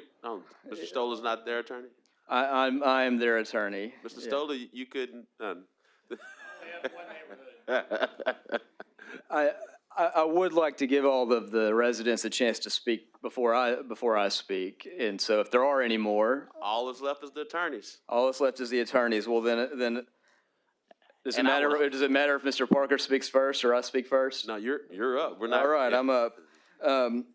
Well, this will be a little bit easy. I agree with Mayor Stodola about the law. He accurately stated the law, so I don't have to recover that. I agree with Mr. Deere, my client. He accurately stated the zoning laws. He did an excellent job talking about the report. I do disagree with Mr. Buck. I don't believe the presumption of approval applies. First of all, because not all of the conditions are met. Secondary to that, I don't know that, even if it's a presumption, it could be overcome. But I do not believe the presumption of approval is met, and the main reason being that the parking requirements are not satisfied. I agree with Mr. Loesch. It is uphill. There is a lot of traffic. There's not supposed to be parking on the left side of the street if you're going north. Yet that's what the parking plan calls for, which is a hazard. I've surveyed the area. I have turned left from Monroe onto Kavanaugh, and I live to tell about it, but I don't know that I would do it every day for the rest of my life. Would not want to, especially not if there were cars there. Talking about the presumption of approval just a little bit, there is a parking issue. That is that the application seeks approval for 8 spaces. There's a parking diagram. 2 of those spots are on the street in the non-parking zone, and that they are off-site parking, which is why the presumption would not apply. When Local Luna Restaurant wanted to have off-site parking, they had to get a zoning variance, and it went up to the Arkansas Court of Appeals. When the tiny houses, let me look at the tiny houses. When the tiny houses sought approval, and they were on 1522 Hanger Street, they asked for street parking, and their permit was denied by the Planning Commission. That's number Z-10127, because it was off-street parking. I read about that in Arkansas Times. The same issue applies here. No matter what kind of business you have, the city has been very stringent and fair and about off-site parking. So for that reason, the Deers and their neighbors request that this special use permit be denied. All right. Mr. Parker and Mr. Giles, are we going to do both or just one? I'm going to defer. You're going to defer to, all right, great. Afternoon again.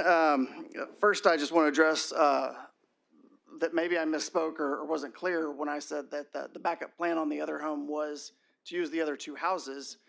What I meant is that if they don't receive a special use permit, then the backup plan is to do exactly what the law requires, and that was to have 4 in each house.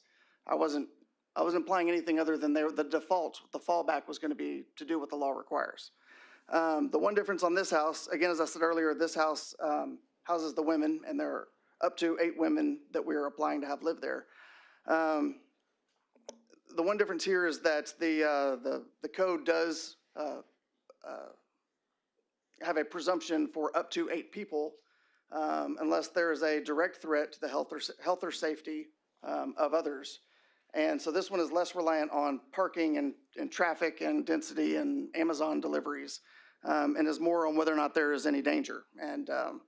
And again, these houses were there for multiple years before anyone knew that that's what was going on there. And there was no danger and no safety issues. And Director Webb, they actually took a different approach to this one than they did to the one on Woodrow that you didn't appreciate.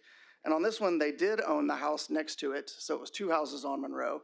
But on this one, after the owner went and met with the Deers, specifically the appellants, and had a discussion with them about how to be better neighbors and what it is they could do to make this beneficial for everybody, they agreed that with the Deers' request that they not have 2 houses. And so on that one, they sold the other house at the Deers' request because, in theory, that was going to eliminate any concern from the neighbors. And so they sold that house. Now they just have the 1 house there.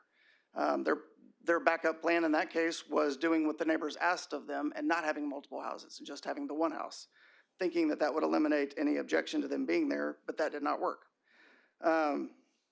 And so they took the opposite approach on that one, and now they just have the 1 house there on the corner of Monroe and Kavanaugh. And again, there's less people in this house than there is in the other one we discussed, and there are up to 8. It will not always have 8, but it will have up to 8 people. And again, not everybody there has vehicles, and so though their parking plan does show up to 8 legal parking spots, including 6 on the property and I believe 2 off, at no point have they had 8 vehicles that are living there. And so it is more a matter of doing it for the sake of the drawing than it was for necessity. But there shouldn't be any on-street parking, shouldn't be any traffic concerns, and they are within the presumption that the permit should be allowed because there's no direct threat to the health or safety of the others in the area. Thank you. All right. This hearing is now closed. Before we take a vote, Director Peck. Thank you. I just have a quick question, perhaps for somebody that lives on Monroe Street or their attorney about density and congestion, which was very thoroughly covered on the first case, but I'd like to hear a little bit more about that. Whoever's the appropriate Mr. King. person. Mr. King. Thank you. Yes. Yeah, density and congestion is an important issue here. First of all, the property is across the street from Mount St. Mary Academy. There's a significant amount of traffic in the mornings when children are dropped off from school, and in the afternoons when they leave school. And these are teenagers who many of whom are able to drive themselves, although probably not very experienced drivers. Caddy corner from this house is the Cajun snow cone place, which draws a lot of pedestrian traffic.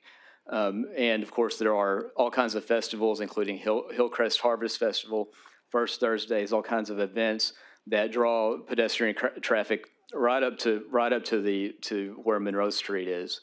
And you know, if you just look at pictures of those events, you can see how many people are coming and going from those places. More cars, more traffic, more people coming and going from this house. It's a particularly bad location, both from traffic and from just the density of people who come and go from this area. Director Peck, do you have any more questions about that or anything else I can address? Thank you. All right. All those in favor, please say aye. All those opposed say nay. Nay. Nays have it. Madam Clerk, if you would, please read item number 18. Mayor, I know you voted, but I want to tell you, I think you've got real problems with this one. I didn't get a chance to vote. I'm voting for this, so I want to go on the record to say yes. Well, as your lawyer, I want to tell you that you've got 2 different problems here.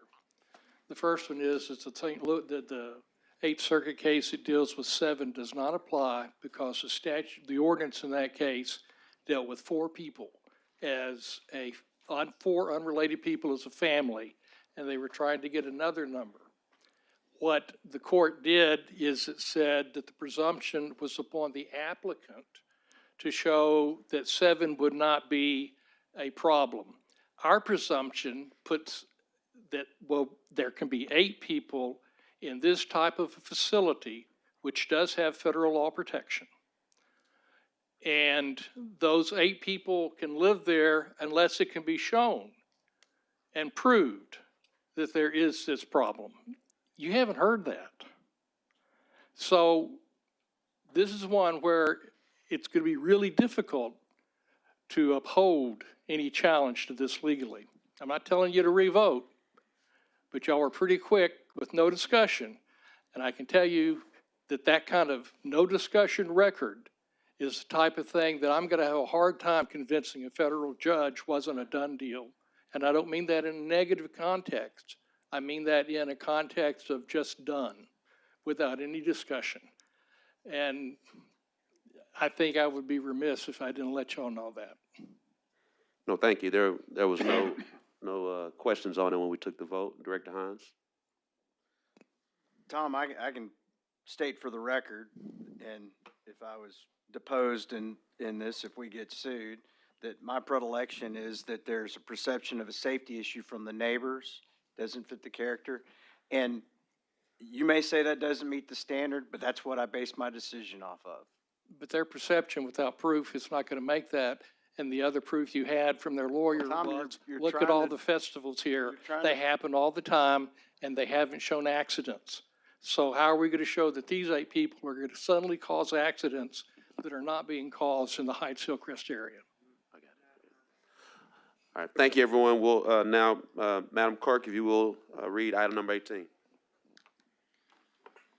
An ordinance to approve a plan zoning development to establish a planned district commercial titled Lawcraft Duplex, STR 22-2 PDC, located at 1724 Rice Street, Little Rock, Arkansas, amending the official zoning map of the city of Little Rock, Arkansas, and for other purposes. First reading. Move we suspend the rules and place on second reading.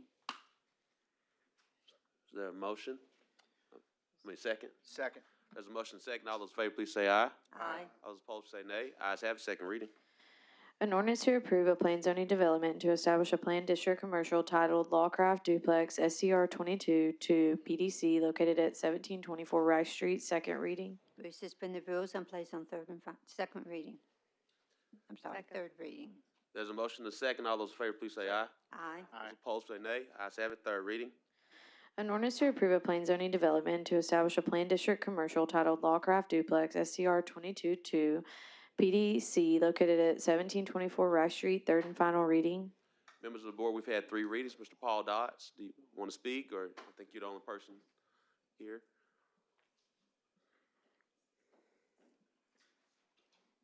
Hello, my name is Paul Dodds. I live at 2119 West 17th Street, and I'm the owner of Lawcraft, and I appreciate your taking the time to listen to me.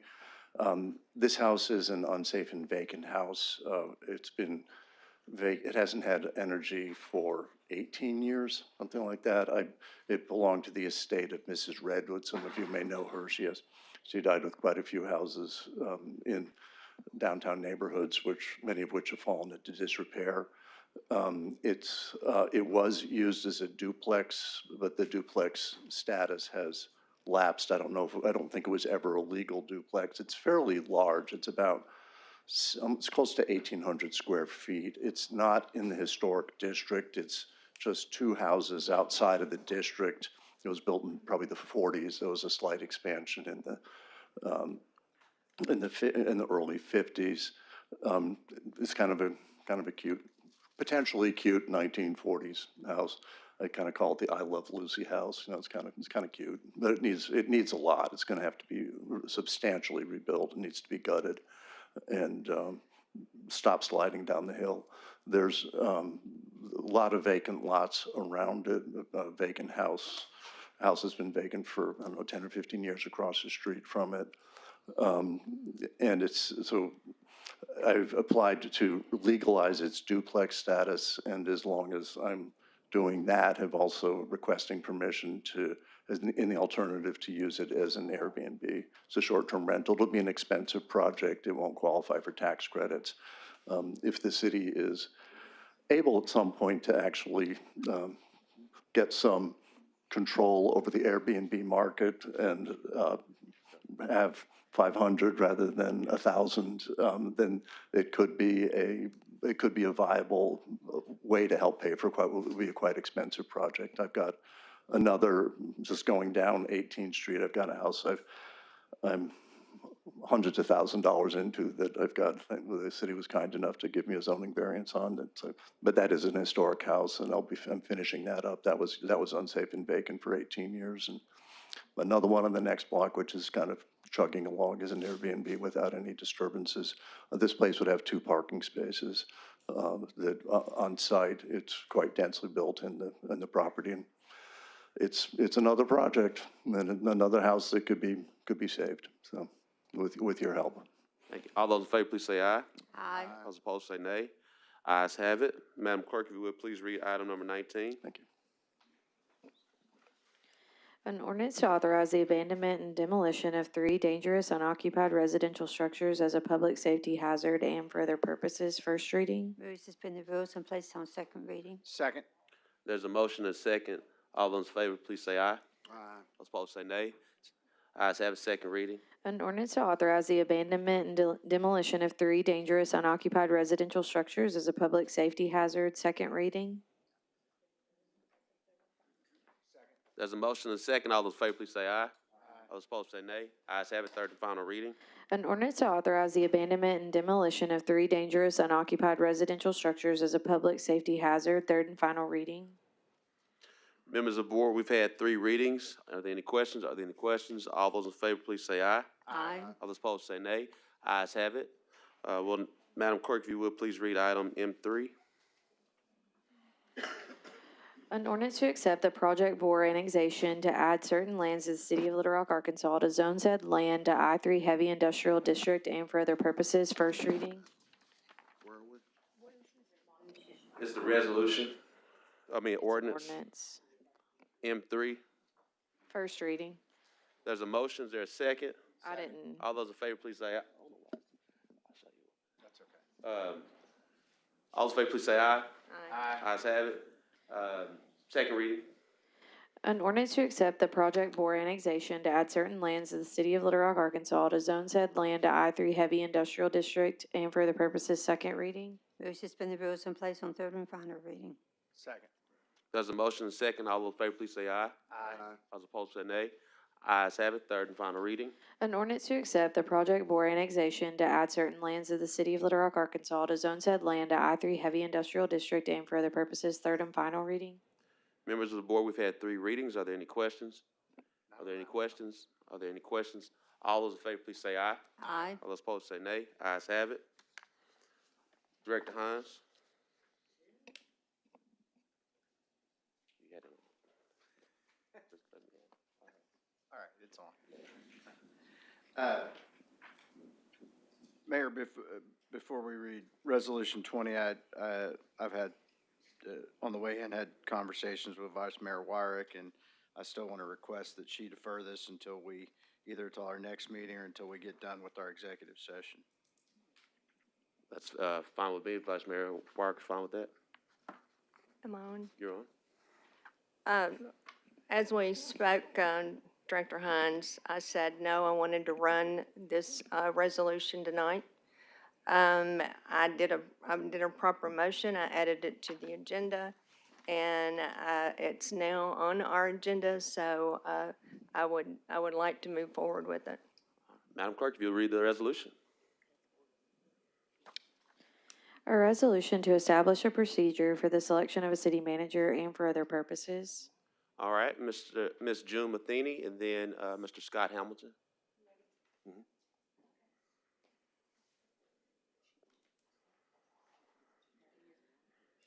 Yes, I watched the meeting last week, and I was not very happy. I understand that you've already decided to do a veto in case it's passed, but I think that doing a 3-member committee from the board would allow the citizens of Little Rock, the taxpayers of Little Rock, to have more of an input as to whom our new city manager will be. I understand that's the law. I've followed it for many years before you got here, Mayor Scott. I've been coming and been involved. So I do believe that we should allow the people in this town to be a part of the selection. We pay that position a lot of money. So why should we be frozen out? Why should it be vetoed? Why should we not discuss with the city, the members? We all elect our board members. I talk with mine quite a bit, and I email her, and I always get a response. We may not agree, that's okay, but there's communication. And I feel like there's not communication here. And I would like to see this resolution passed. I would like to see a committee, and I would like to see it be brought before the board. If they vote it down, so be it. That's the American way. But I do believe we should be allowed to have some input. Thank you. Thank you. Mr. Scott Hamilton?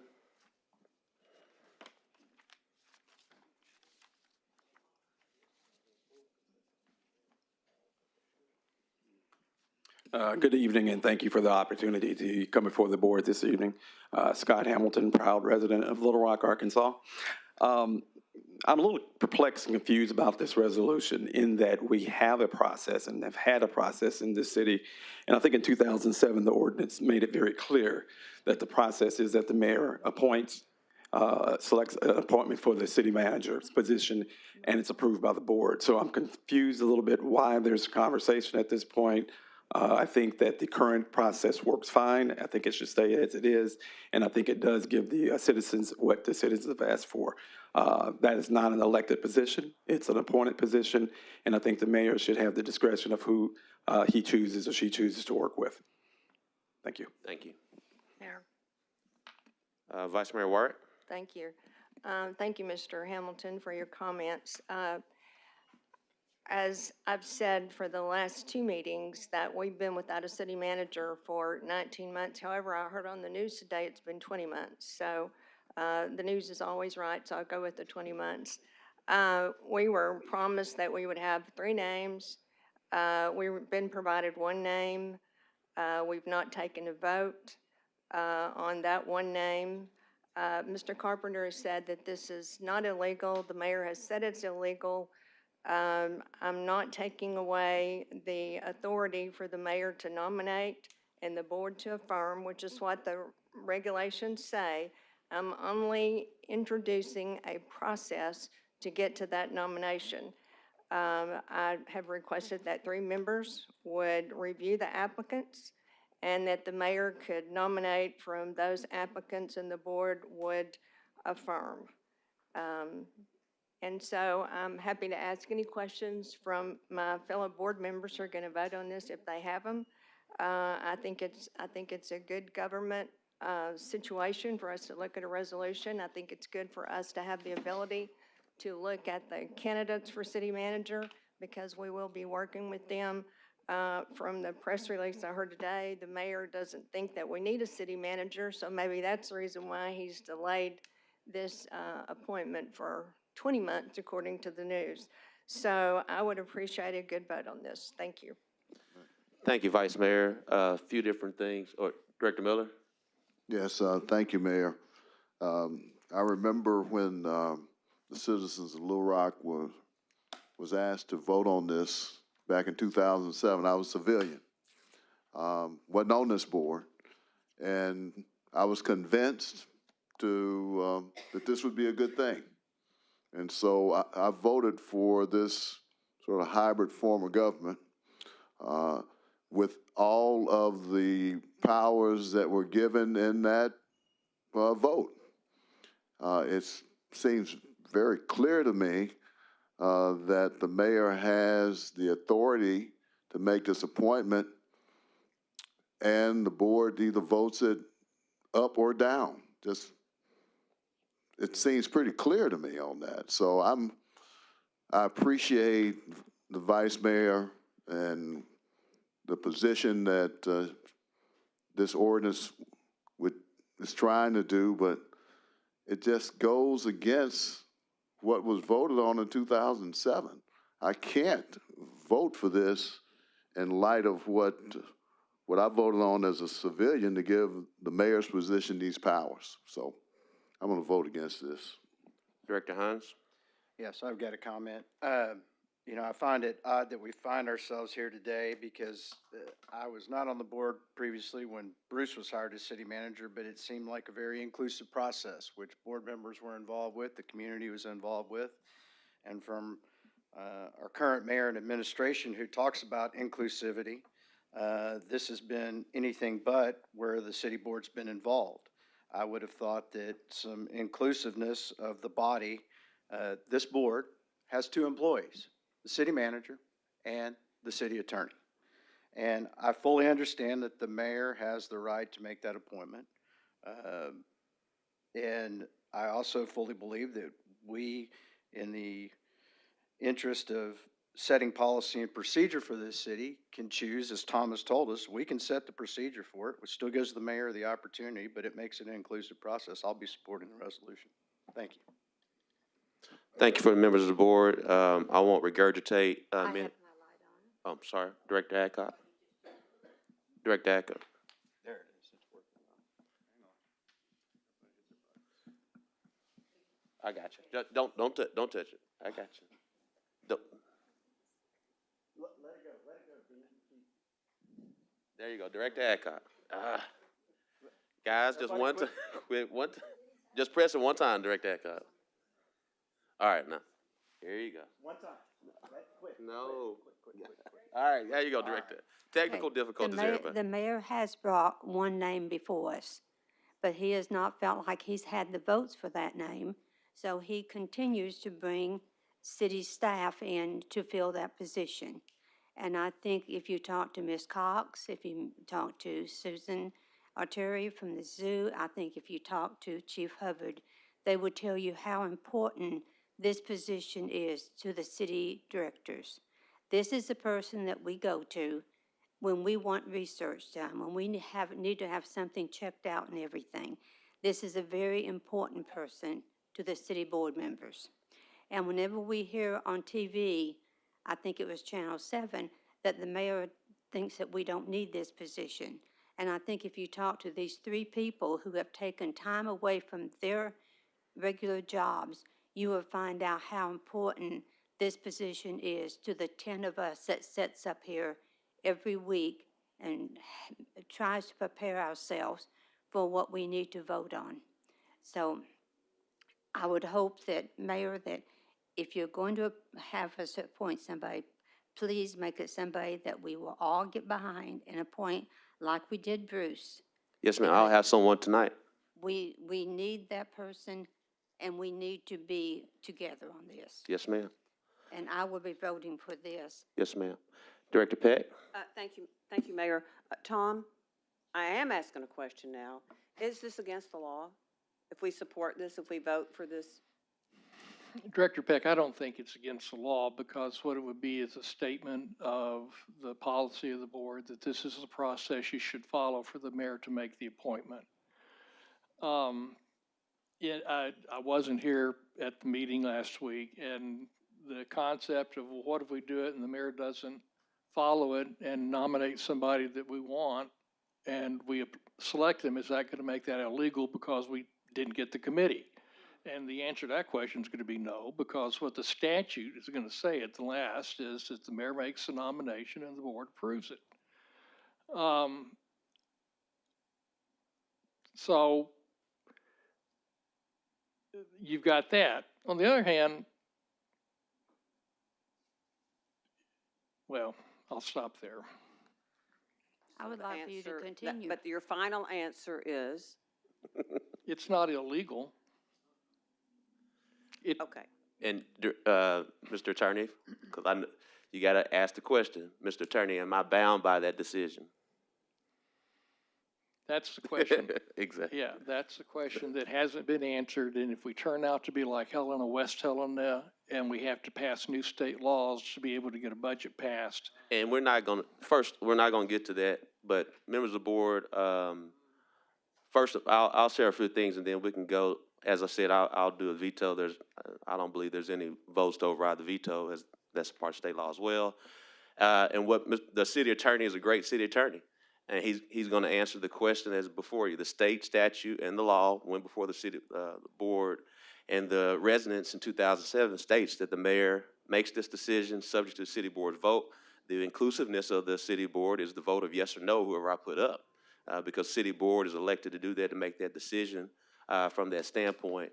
Secondly, based off of the resolution that's put forth, number one, it would go afoul to any FOIA laws because you can't discuss those things without a city board meeting and things of that nature. So I'm not going to go through that. But then finally, as I shared, I want to be very clear, while it has been 19 months, we did not start the process until February of 2024. And that's when the process started, because I wanted to allow for the appropriate grieving of our dear friend, our dear brother, Bruce T. Moore. So we did not start the process until February 24, and we had close to 90 applicants. And at the end of the day, through a lot of different things, when we finally had a person before you, it was actually, you all interviewed in February of 25. So you all have been a part of the process. It's up to me to bring you up before the vote. We'll have a vote tonight. So I want to make sure everyone's clear on the timeline of everything from that standpoint. And at the end of the day, as mayor, I'm elected by the whole entire city. And based on that, what has happened in 2007 and being elected, that's the process. All right. And then all those in favor, please say aye. Aye. I was supposed to say nay. Nay. Nays have it. Roll call.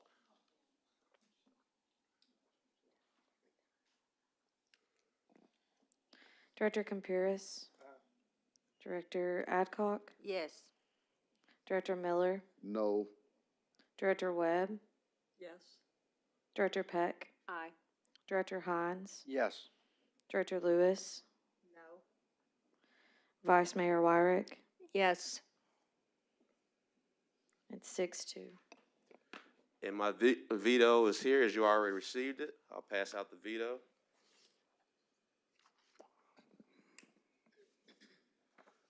One, two, three.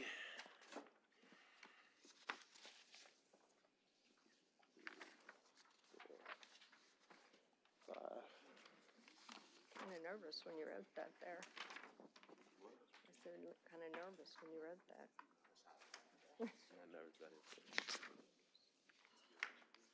Doesn't have the resolution number on it.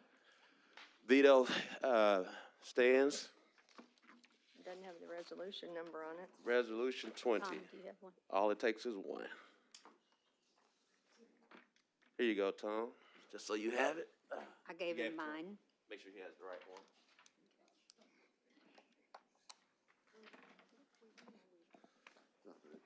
Veto stands. All right. We'll now go to citizens' communication. Director Miller. Thanks, Mayor. I mean, I received the veto. I'm not sure what is there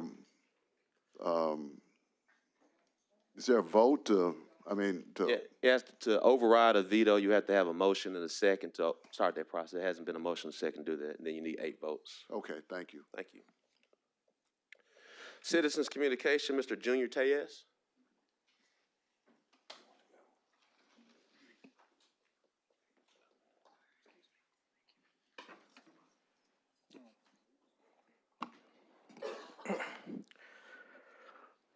Hello again, members of the board. I am here again representing the over 200 neighbors in our organization, 200 and growing.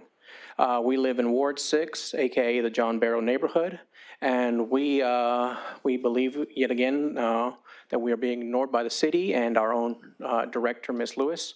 Most of us living here are working people whose time is precious and limited. We believe that you all know this and use this fact to ignore us and our legitimate concerns. We again ask for the city to have a public meeting about this project, the Zion project, where more than just 7 of us can attend. There's 200 of us. Why not accommodate us? You already did once. Y'all made it last minute without proper notice. And a single post on Ms. Lewis's Instagram with only 3 days notice is not proper notice. And some folks say that that was on purpose. Again, we ask for a meeting where more than half of us can attend. Half of 200 is 100. I think that's a pretty good number of people. I'm more than happy to help organize this meeting. I have the contact information of all 200 members of our group. We have multiple churches who are willing to help with transportation and many other accommodations. All we need is a date. As of today, again, we have no official first response from the city or awards director, despite multiple emails sent to every one of you. We just want transparency for more than just 7 of us. Thank you. Thank you so much. Mr. Tony Miller.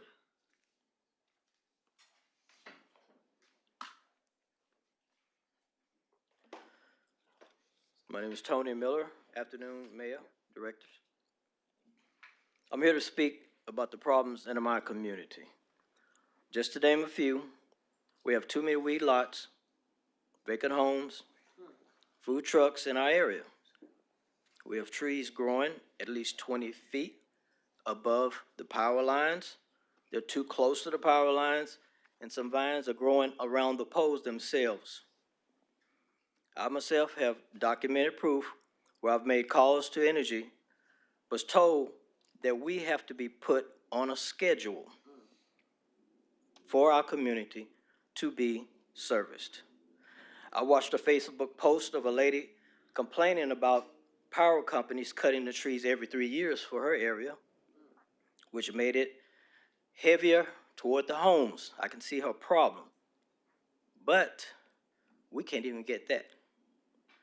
I'm from Allendale, and I see neighborhoods that show signs of improvement, but our neighborhood is stagnant in some ways. I have some growth in our area, but no development. We lack representation in Ward 2 for our 27,600 plus residencies. But I do feel confident being in the hand of Major Cassandra Davis in Southwest Little Rock Patrol Division. That's a plus for us. With the goal of the Targeted Community Development Initiative that states that there's a call for $5 million annually for 5 years in funding for Ward 1, 2, 6, and 7. We have questions as to whether the funds for 1, 6, and 7 are going to be divided among them because we don't have representation for Ward 2. Could it be possible that some funds could be set aside for Ward 2?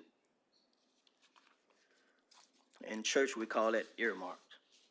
So we would like to know how soon can the board take action for the position of Ward 2 to be filled for our community to thrive. I want to use a phrase that its earliest use was in the 18th century, but widely used now, which says, the needs of the many outweighs the needs of the few or the one. Today is also a special day for me to come before the board to voice our concerns because I've lived in Little Rock all my life, and in Southwest I worked in this area most of my life. I know what change is supposed to look like, and it's not happening in Ward 2. Mr. Miller, you have a 3-minute time limit. Oh, that's up? Yes, sir. Thanks. All right. Is there a motion and a second go into executive session, discuss city manager? Motion second. All those in favor, please say aye. Opposed, say nay. Ayes have it. Recess.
Members of the board, we're back from executive session to report back the subject of Chief Delphon Hubbard being the city manager appointment. I will call for a vote. Madam Clerk?